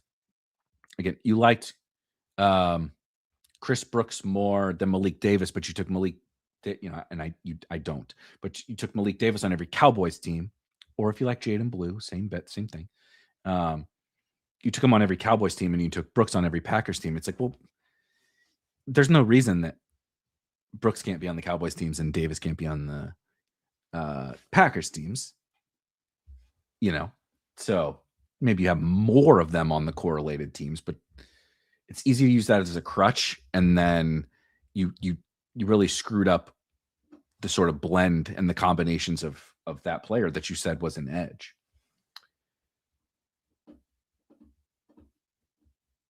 Okay, Bijan. Wowzers. I am going to do George Pickens. I forgot to send my fucking teams over again. Remind me to do that here in just a second.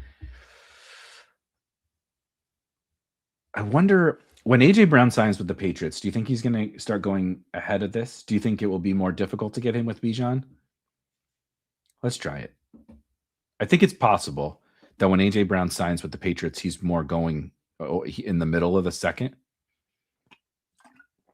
Worst case scenario, he's just already a guy that gets paired with Bijan a lot. And so, excuse me, so be it. But I think I'm willing to take a swing that the market goes, oh my God, AJ Brown on the Patriots, even though like we all already know what's going to happen. And he skyrockets up. Okay, hold on.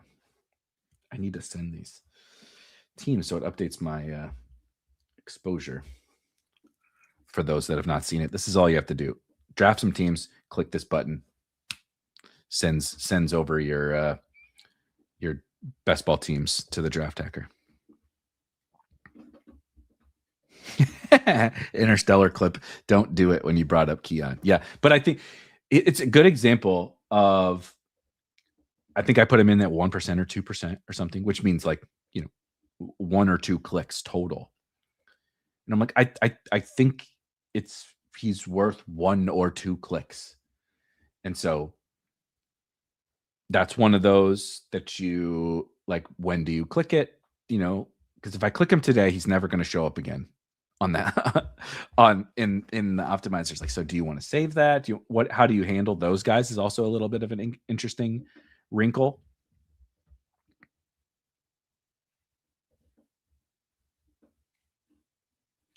I'd rather take shots at Neil as injury insurance.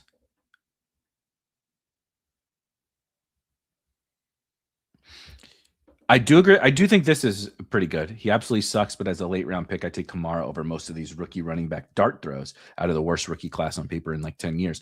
I definitely do not disagree with that.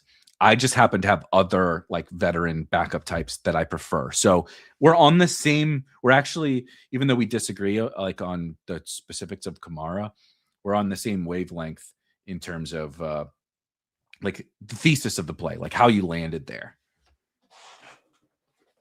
I'm drafting other like probably dusty backup running backs too. So we're really sort of doing the same thing.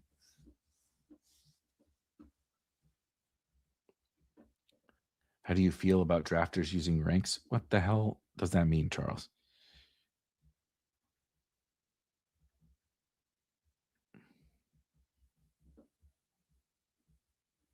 Interesting. Kamara just needs a chaperone like Emmett Johnson drafted with him, and he's a better pick on DraftKings. That's a sentence most people probably never thought they would hear in their lives. Yeah, you just need Kamara. We just got to wait him out. Somebody like a 5th round rookie running back needs to chaperone him to the fantasy playoffs.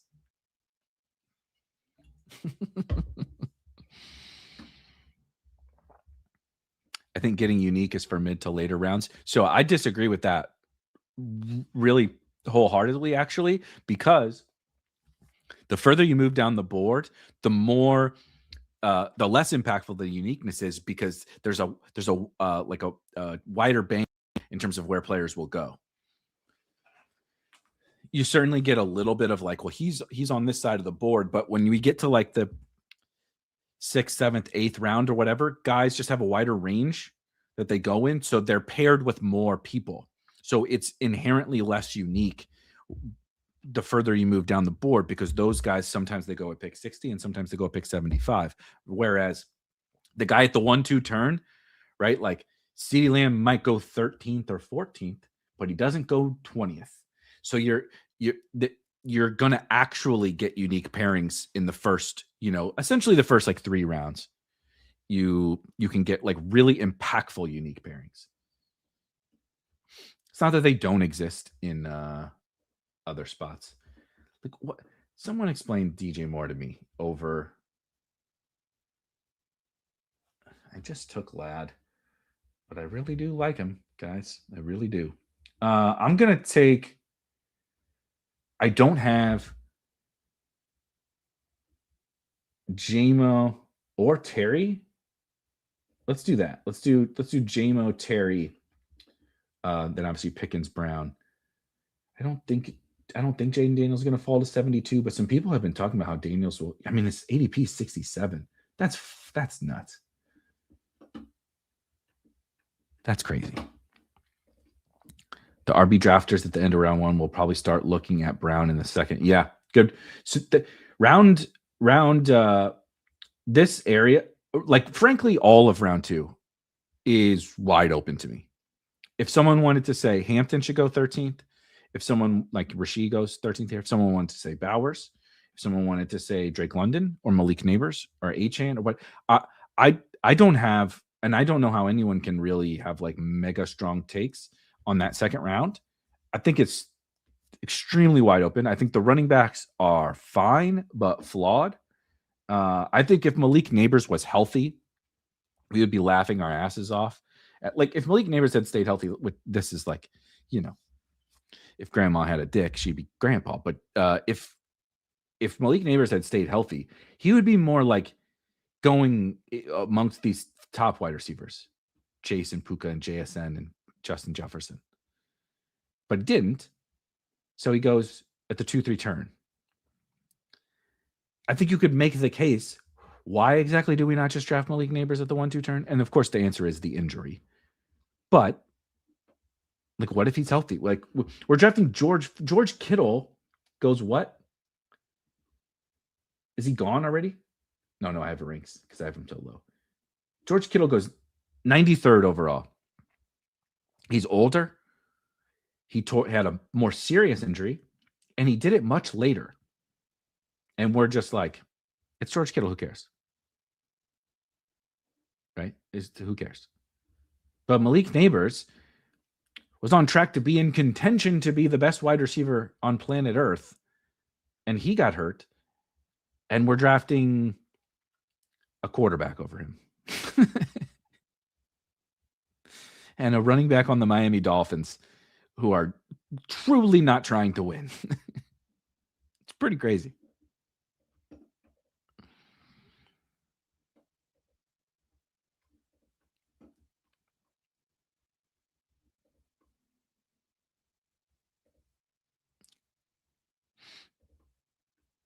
Ooh, I think Skylar Bell will be the Bills wide receiver 2 before the end of the year. I liked him as a prospect, and I love the landing spot. I've taken a mass and stand on him so far. He is in my mix. Hold on, I can go to my draft optimizer, and I can even just tell you what I've put Skylar Bell at, so I am not just winging it on Skylar Bell. For those that don't know, this is where you set your exposures. There's also a bunch of, you can set rules, right?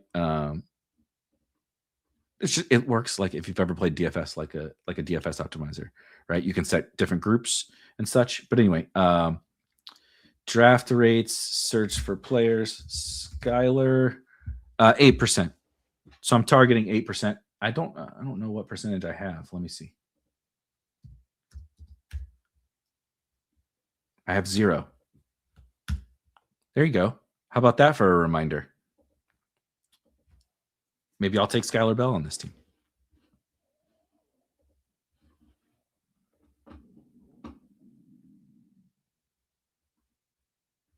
DK Mission of the Day offers a $1 best ball ticket, but they will have $1 contests, so you can hold on to it. Or they've done this less. Henny says if you message support, they may change it just to put it like $1 in your account. I assume that they're generally now they do it for a purpose. Okay. Alec Pierce, Dak, Kraft. What do I have here? Fannin, of course I do. I don't have Fannin with any of these guys. We're going to take Fannin, and I haven't drafted Alec Pierce yet, and I have him next up after Ramondre in the ranks. Alec Pierce scares the shit out of me, but it is what it is. Gotta definitely start looking at quarterbacks. It does give me, I don't really like Daniel Jones, but it does give me outs to Daniel Jones. So Goff, Daniel Jones, Deshaun Watson if I want him. Dak is gone. So, okay, I definitely got to start thinking about the quarterback stuff and the stacking stuff. You're goddamn right, JJ Weatherholt is looking good. I have a very large percentage of JJ Weatherholt in my MLB best ball portfolio. Tim has Kittle at 175. I have him pretty low too. I loaded up Neighbors pre-draft because because talent-wise he should go between Chase and Puka. Dude, I'm not taking a mega stand just yet on the second round. I'm workshopping putting Neighbors 13th overall and taking a pretty big stand on him and just getting the what's really great about him is you can move him around the board so much. What is his exact ADP? It doesn't matter, but like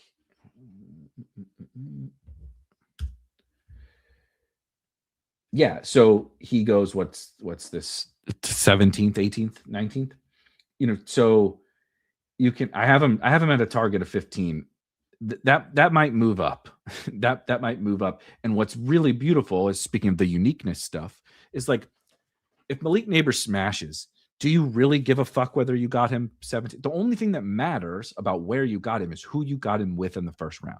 So I'm workshopping the idea of taking him and moving him all, like remove Achane, right? I haven't removed any of these first rounders. Well, it's CMC and Jonathan Taylor. We don't got to talk about that one just yet. But like remove James Cook, remove Achane, maybe even remove Saquon, Ken Walk, whatever. Remove those guys and then move Malik Neighbors all across the board. So I get him with, obviously you're not generally going to get him with like Gibbs and Bijan. Maybe, I think this guy got him with Chase, whoever's in this draft, right?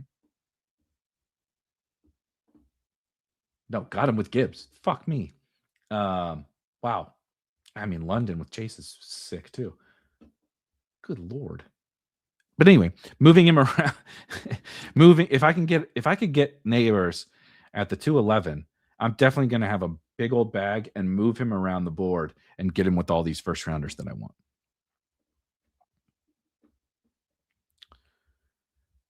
On another great avatar on uniqueness, if the 80 says Steve L on uniqueness, if the ADP 12 guy fell to you at pick 22, that's far better than getting a 7th round guy in the late 8th. People just have an aversion to reaching for uniqueness at the top. That's 100% correct. And they have an aversion no matter if that tier is flat or not. And no matter if the order that those guys go in gets jumbled up all the time. Right? So that's sort of a point for like anti-uniqueness. But if you can find the ones when, again, we have the data, we can look and go see how often are my opponents drafting these certain combinations of players. You can find the unique ones that exist. That's where we built that into Draft IQ. BBMDB out there has it for Underdog.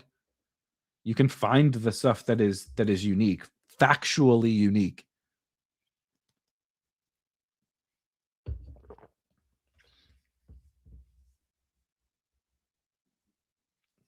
Yeah, oof.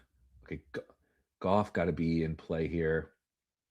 Wow, yeah, Goff. Oh, Mahomes and Purdy. I think I take Goff, Laporta, because I'll probably then I can take 3 quarterbacks, but I can stick to 2 tight ends, and I have the Lions stack. It's a good price on Laporta. Obviously, pull up Goff a couple of picks, but who really gives a shit? It's the JMO Laporta Goff stack, and then Fannin Laporta is sort of a discount double check version of double barreling some tight ends. Not quite Bowers McBride, but rock solid at tight end. So I can dedicate more. Now I can easily take 3 quarterbacks. I only have 1 running back. He's a pretty fucking good one, but I only have 1 running back, so I need a bunch of running backs. This is one of those where, why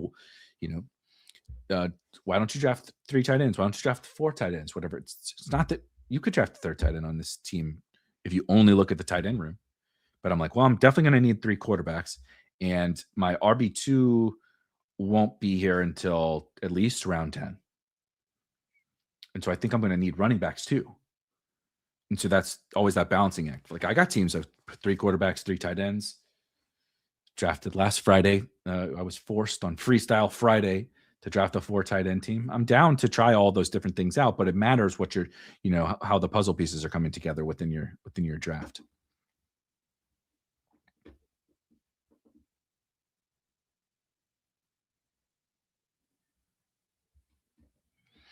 He's young and doctoring play.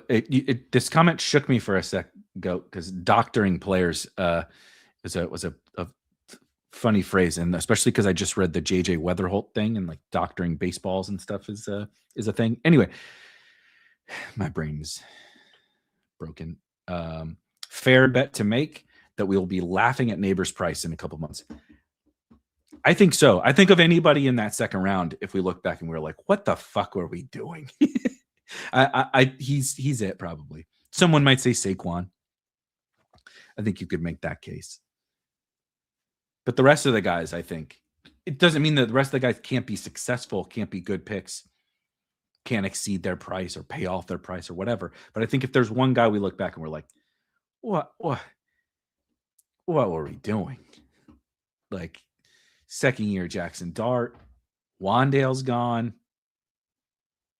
The ACL stuff continues to be less and less of an issue for NFL players. He's super young. He was already emerging as one of the best wide receivers on planet Earth. We were taking him in the late first last year, and now we're getting him in the late second. That seems silly. It says the ticket expires in a week. Well, hopefully they launch a bet. You can contact their support. They're usually pretty good at replying. Yep, we took Charisma. I'm pretty sure I mentioned this. The rankings you have to put in by state can simply just be Bijan at 101 and nothing else, and they let you draft. I'm pretty sure I said that. If I didn't, thank you for adding it. I'm avoiding all Colts. I'll accept if it burns me. I have no pushback on that. Did you get any Jordan Walker? Definitely got some Jordan Walker. Jordan Walker and JJ Weatherholt and Yvonne Herrera and Alec Burleson. Just wait till Newt comes back. Didn't draft any Cardinals pitchers, of course. I'm not that stupid. But yeah, my birds are helping out. Now, I actually did think the Cardinals were just good picks in best ball. It wasn't just like my Blues bias. But it helps. It helps. It's more fun. It's more fun when you draft the guys from your team that you root for, and then they help you win money. It's very fun. Yeah, the Jordan Walker breakout. Crazy. Okay, who's the top quarterback? Oh, yeesh. Okay. What if I set up Bryce, Mendoza, something like that? KC, Shakir. Let's take Coker and maybe try to set up Bryce, and then I really need running backs. Oh, and then let's do Brooks. See if we can do that to try to set up Bryce.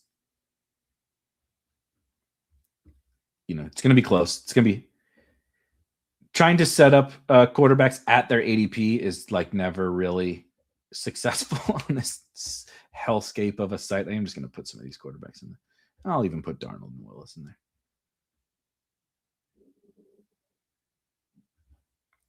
So we'll see. We'll see if it actually works. I can't tell how many of you guys in the chat are in this draft. So I don't know. That was maybe a miscalculation on my part.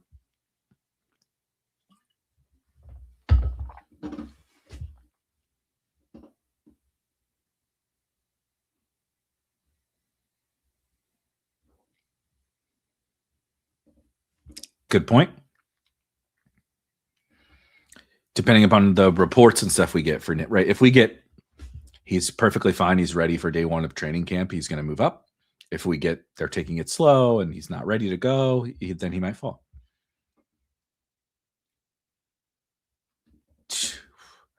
Don't talk so dirty to me, Flyfish. How good does rolling into week 17 and seeing you have round 2 neighbors sound? Okay, it's decided. He's moving up. He's moving up in the ranks. I'm getting. It's a good thing that it's only the like chest up on the old YouTube stream.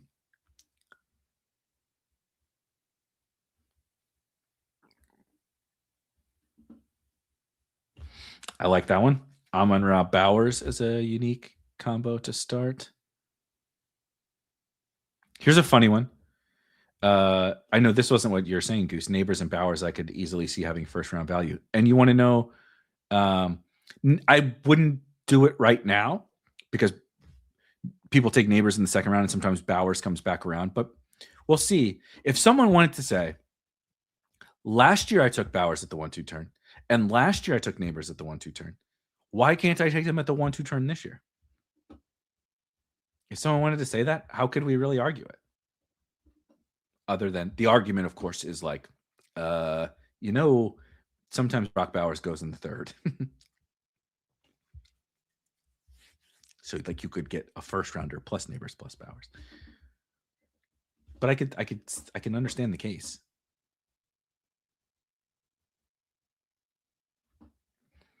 Thank you, Sweet Leaf. While everyone's here, if you could hit the thumbs up, that would be wonderful. Subscribe and all that kind of stuff. If you enjoyed the tools rant and you would like to join us in the beauty of the Spike Week stuff is if you're not interested in tools, we keep it one reasonable price at $39.99 a month or $200 for the year. It comes with the Discord access. And it comes with all the rankings and like strategy content. And it's not just all the fancy best ball tools that not everybody loves. I understand that. But you can come hang out with us in the Discord. You can get access to my rankings. As I mentioned, I updated them this morning. You'll get pinged when the rankings are updated. All sports. We tried to get some. I know nothing about the World Cup. I mean, I watch it and I will like follow along and learn as I go during the World Cup, but I don't know anything about the players and the teams and stuff heading in. So that's a difficult one. But like we had NBA playoff best ball ranking. Okay. All right. So Bryce does come back. Now the question is, do I take Ward and backstack him? But I'm not going to take Gunnar Helm. So I don't know if that makes sense. Mendoza, I take so much Mendoza. Let's do Ward then.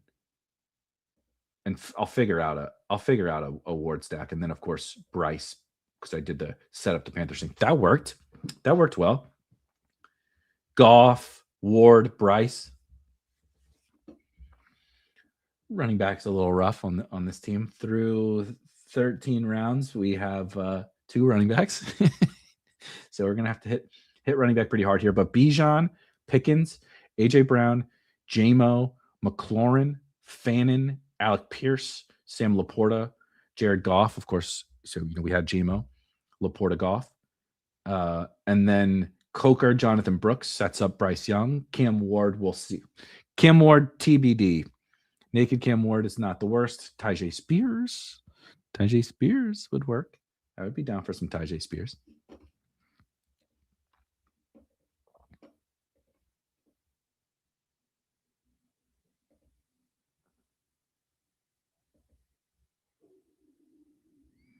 Let's see. Haven't drafted this year. Nice to see DraftKings hasn't changed a bit. Half the field had 4 running backs through 10. Yeah, it's the new year, same DraftKings. New year, same DraftKings.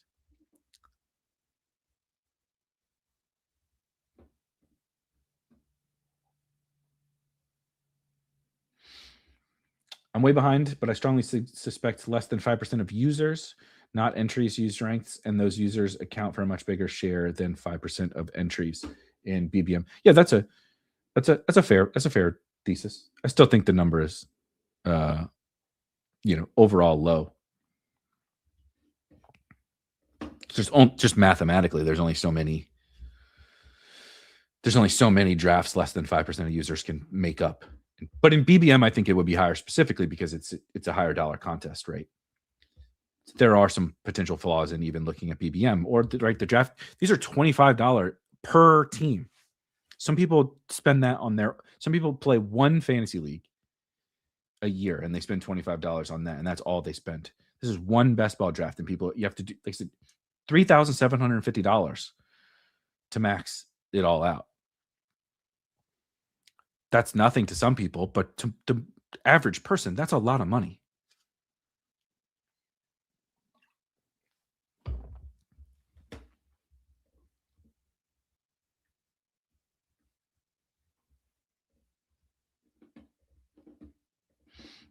And I bet you would even be surprised. I bet Hope could look this up too. Well, not with tools. We can't ever. No one knows how many people are using tools. It's not something you can track. I mean, we could like start a fucking survey or something, I guess. But raise your hand if you use a. Then you're like just outing yourself as the biggest nerd of all time. Everybody, come raise your hand and give us your email address if you are maybe social security number. If you are such a big nerd that you draft from your desktop computer so that you can have your browser extensions that show you all these fucking details about your fantasy football teams. No, I think that's true.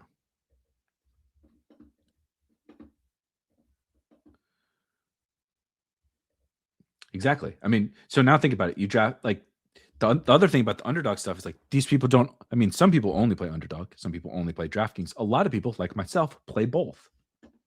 So you want to get your best shot at millions and millions. Guess what? Oh, there's $7,500 right there for 300 teams. Okay, I need to. My God, there's Kamara.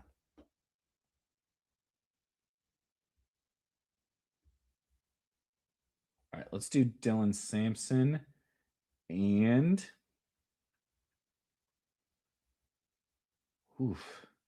oof. I think I'm supposed to take Nick Singleton. I'm pretty sure, as a matter of fact, or Ridley. No, let's do Ridley. Ridley, last wide receiver, maybe. Ridley, second to last wide receiver. I would rather take Ridley than pick 170 Nick Singleton. Where did Tajay go? 160. Okay. Gate Man. I've seen Gate Man plenty of drafts. Of course, it's a good player.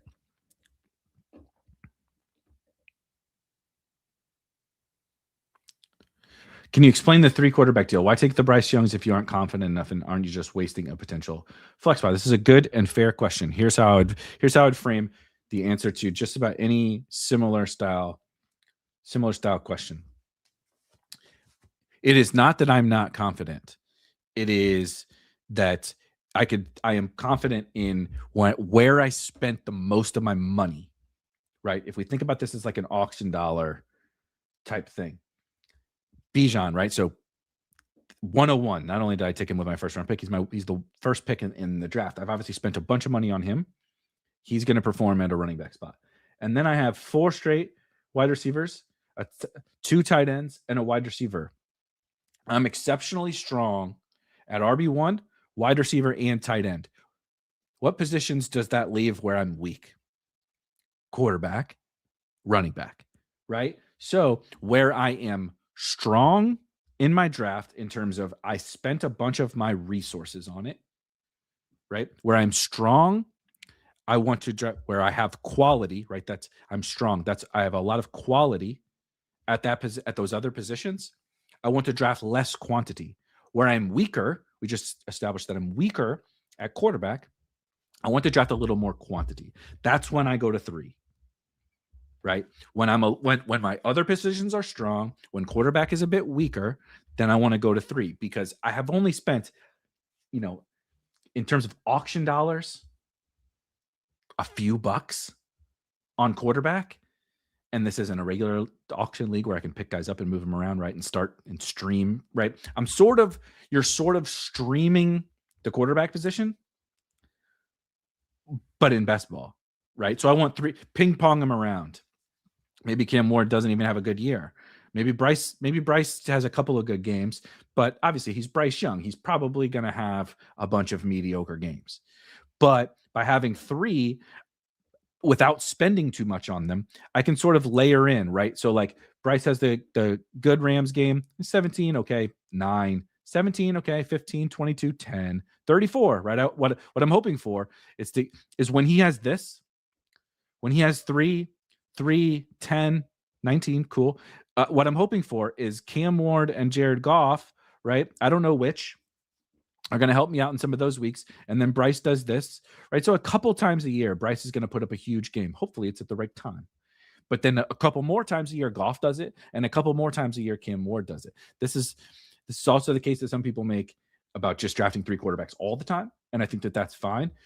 but I think you should always add in the sort of quality versus quantity element of the specific team that you drafted. Like if you drafted Josh Allen, you spent a whole shitload of your auction dollars on a quarterback, like even Lamar, even Jaden Daniels or whatever. It's not wrong, right? Nothing's ever right or wrong really in this game at all. It's not wrong to draft 3 quarterbacks with those guys. There's a reason to do it, but there's also a reason to draft 2 because of the flex stuff, like you said, because of the fact that you spent a bunch of your money on those guys at that position. So that's sort of how I'm thinking about it on this particular team.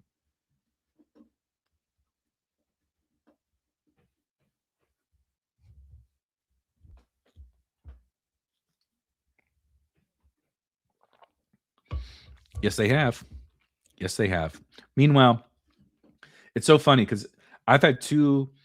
I'm one of the only people in this industry. Shout out to me, sickest brag of all time. I've 2 top 10 BBM teams in 6 years. Now, last year I didn't even make the finals, but it's like outrageously close to multiple just in BBM, right? Like Herzig won the first BBM and then got second on drafters last year, like total GOAT status.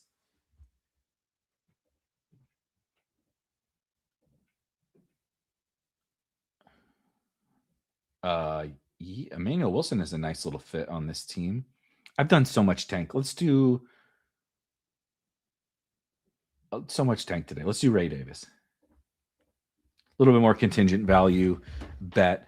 Jonathan Brooks, Dylan Sampson. So Emmanuel Wilson, the theory, right, is I'm weak at running back and we're late in the draft. The Jonathan Brooks, Dylan Sampson, Ray Davis types are like, it's a little more not Ray Davis, but the other guys can theoretically provide some standalone value. I don't want to be counting on it too much.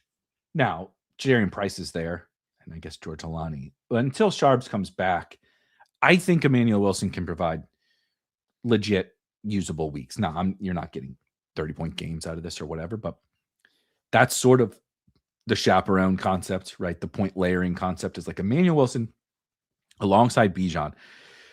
Just bide my time until Ray Davis pops, until Sampson pops, until someone that I draft needs to pop amongst these cheap, shitty running backs.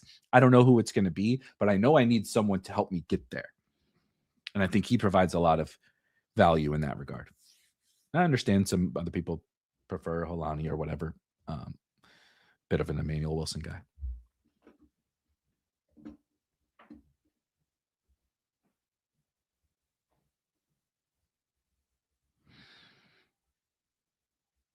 The 104 must use Spike Week ranks. Top 5%er. No. Josh Allen, Kyron? DJ Moore? Might have some other guys here. Yeah, the rest of this looks... No. Travis Hunter? Absolutely not. I don't even have Travis Hunter ranked. In my IDP ranks. But not in this tournament.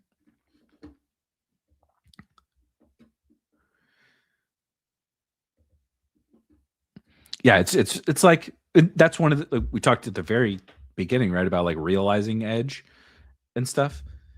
It's like just a couple of bounces. Like I cannot complain one single bit. Like made the 555 finals, made a bunch of finals, had 2 really awesome BBM teams that were like, I've told this a bunch and trying to keep repeating it because it's lame to be like, oh, I won the Chihuahua 6 last year, whatever. I was so close, right? It's the bad beat stories. Like, who gives a shit? But I do tell it to be like, if you've been close and it hasn't hit yet, it doesn't mean it won't. And there's others out there that have gone through this too, and you might be absolutely crushing it, but the guys who end up finishing at the top get all the hype and everything, and deservedly so. But it doesn't mean you didn't play just as well as them.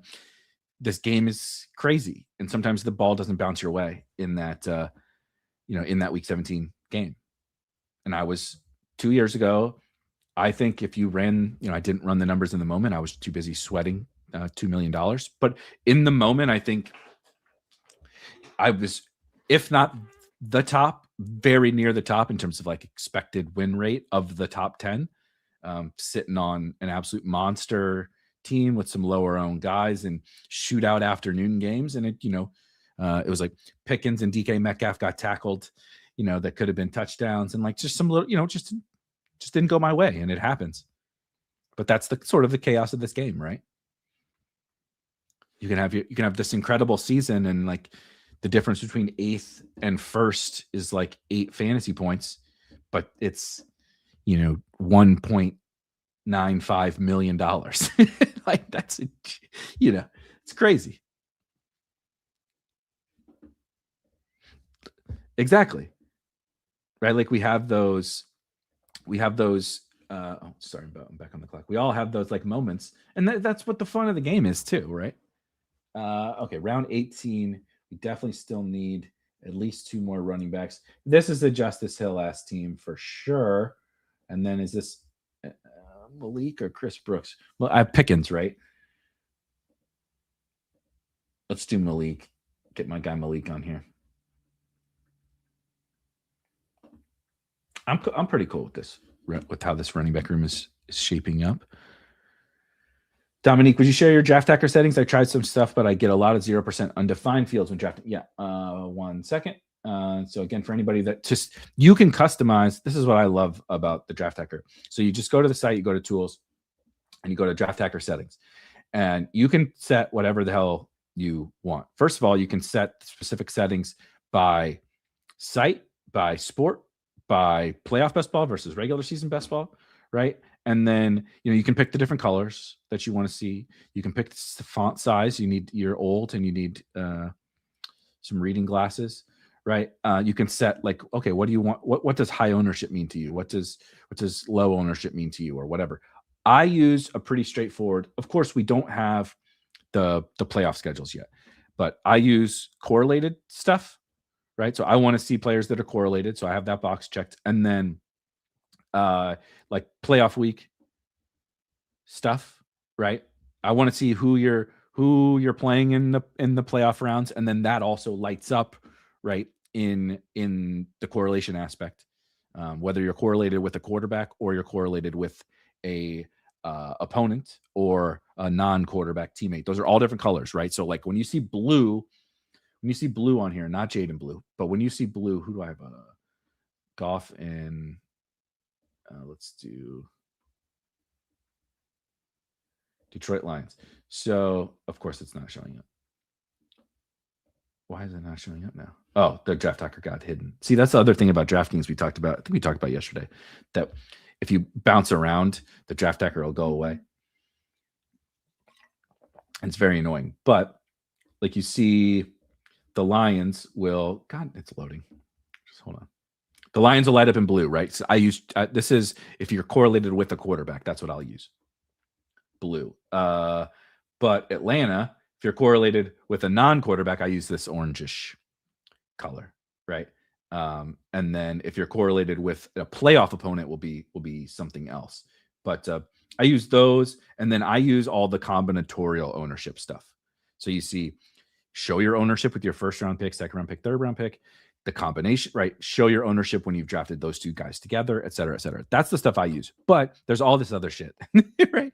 Show your ownership with your first running back, your first wide receiver. There's a million different options. You can show some specific data, like how many spike weeks player had. You can see all sorts of stuff there, and you set it up however you want, right? Oh my God, Devontae Adams dropped a 30-yard catch, cost me $1 million. Have you drafted Devontae since then? I probably wouldn't. I don't think I would. It's too bad DK doesn't have a website equivalent of BBMDB. The beauty, it's not the same, but we gather as much, right? We gather as much of that data as we can at Spike Week, so you can see your opponents. That's not representative of the whole community and everything, but then we will track some historical tournaments as well in our tool called Tournament DB. At 0 Devontae Adams shares ever since he dropped cost Shuby. What was 6th place? A set of steak knives, as my good friend Blender likes to say.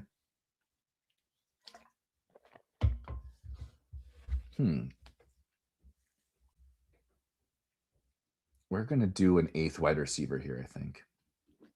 Let's see what the optimizer says if I go to wide receiver. It's telling me Tez, but it doesn't know that I drafted Tez already. Tez, Bryce Lance, Caleb Douglas, or Pat Bryant, it says. Tez, Bryce Lance, Caleb.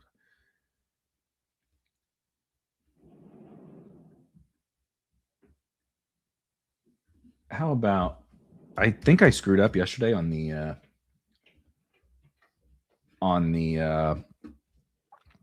Cinco de Mayo stream and forgot to draft Pat Bryant on my Bo Nix team. So we'll get him here. Bijan, George Pickens, AJ Brown, Jameson Williams, Terry McLaurin, Harold Fannin, Alec Pierce, Sam Laporta, Jared Goff, Jalen Coker, Jonathan Brooks, Bryce Young, Cam Ward. So those are 2 fun little stacks, and nothing quite says going to win $3 million like Cam Ward to Calvin Ridley in the year 2026. But Dylan Sampson, Emmanuel Wilson, Ray, we went crazy with some late round running backs, but I kind of like how they blend together. Dylan Sampson, Emmanuel Wilson, Ray Davis, Justice Hill, Malik Davis, and Pat Bryant. That was fun. Thank you for allowing me to speak about it. You guys know I'm obsessed with the game of best ball. I love the industry stuff, and the data that Hope shared was really super cool. If you guys could hit thumbs up for me on your way out. If you've not subscribed to the channel, please subscribe to the channel. We're super close to 4,000 and kind of have some stretch goals to hit this year. If you guys could subscribe for me, that would be awesome. If you didn't catch yesterday's show, every Tuesday through Friday at 11 a.m. Eastern for the rest of the summer, you can come hang out with me here. We'll be drafting teams all summer, 11 a.m. Eastern on this channel, Tuesday, Wednesday, Thursday, and Friday. Saturdays are for the boys, but also for myself and Kareen for Legendary Sickos. And there'll be more content as well. Hop in the Discord, get your tools, all that fun stuff in the description. I'll see you guys tomorrow. Peace.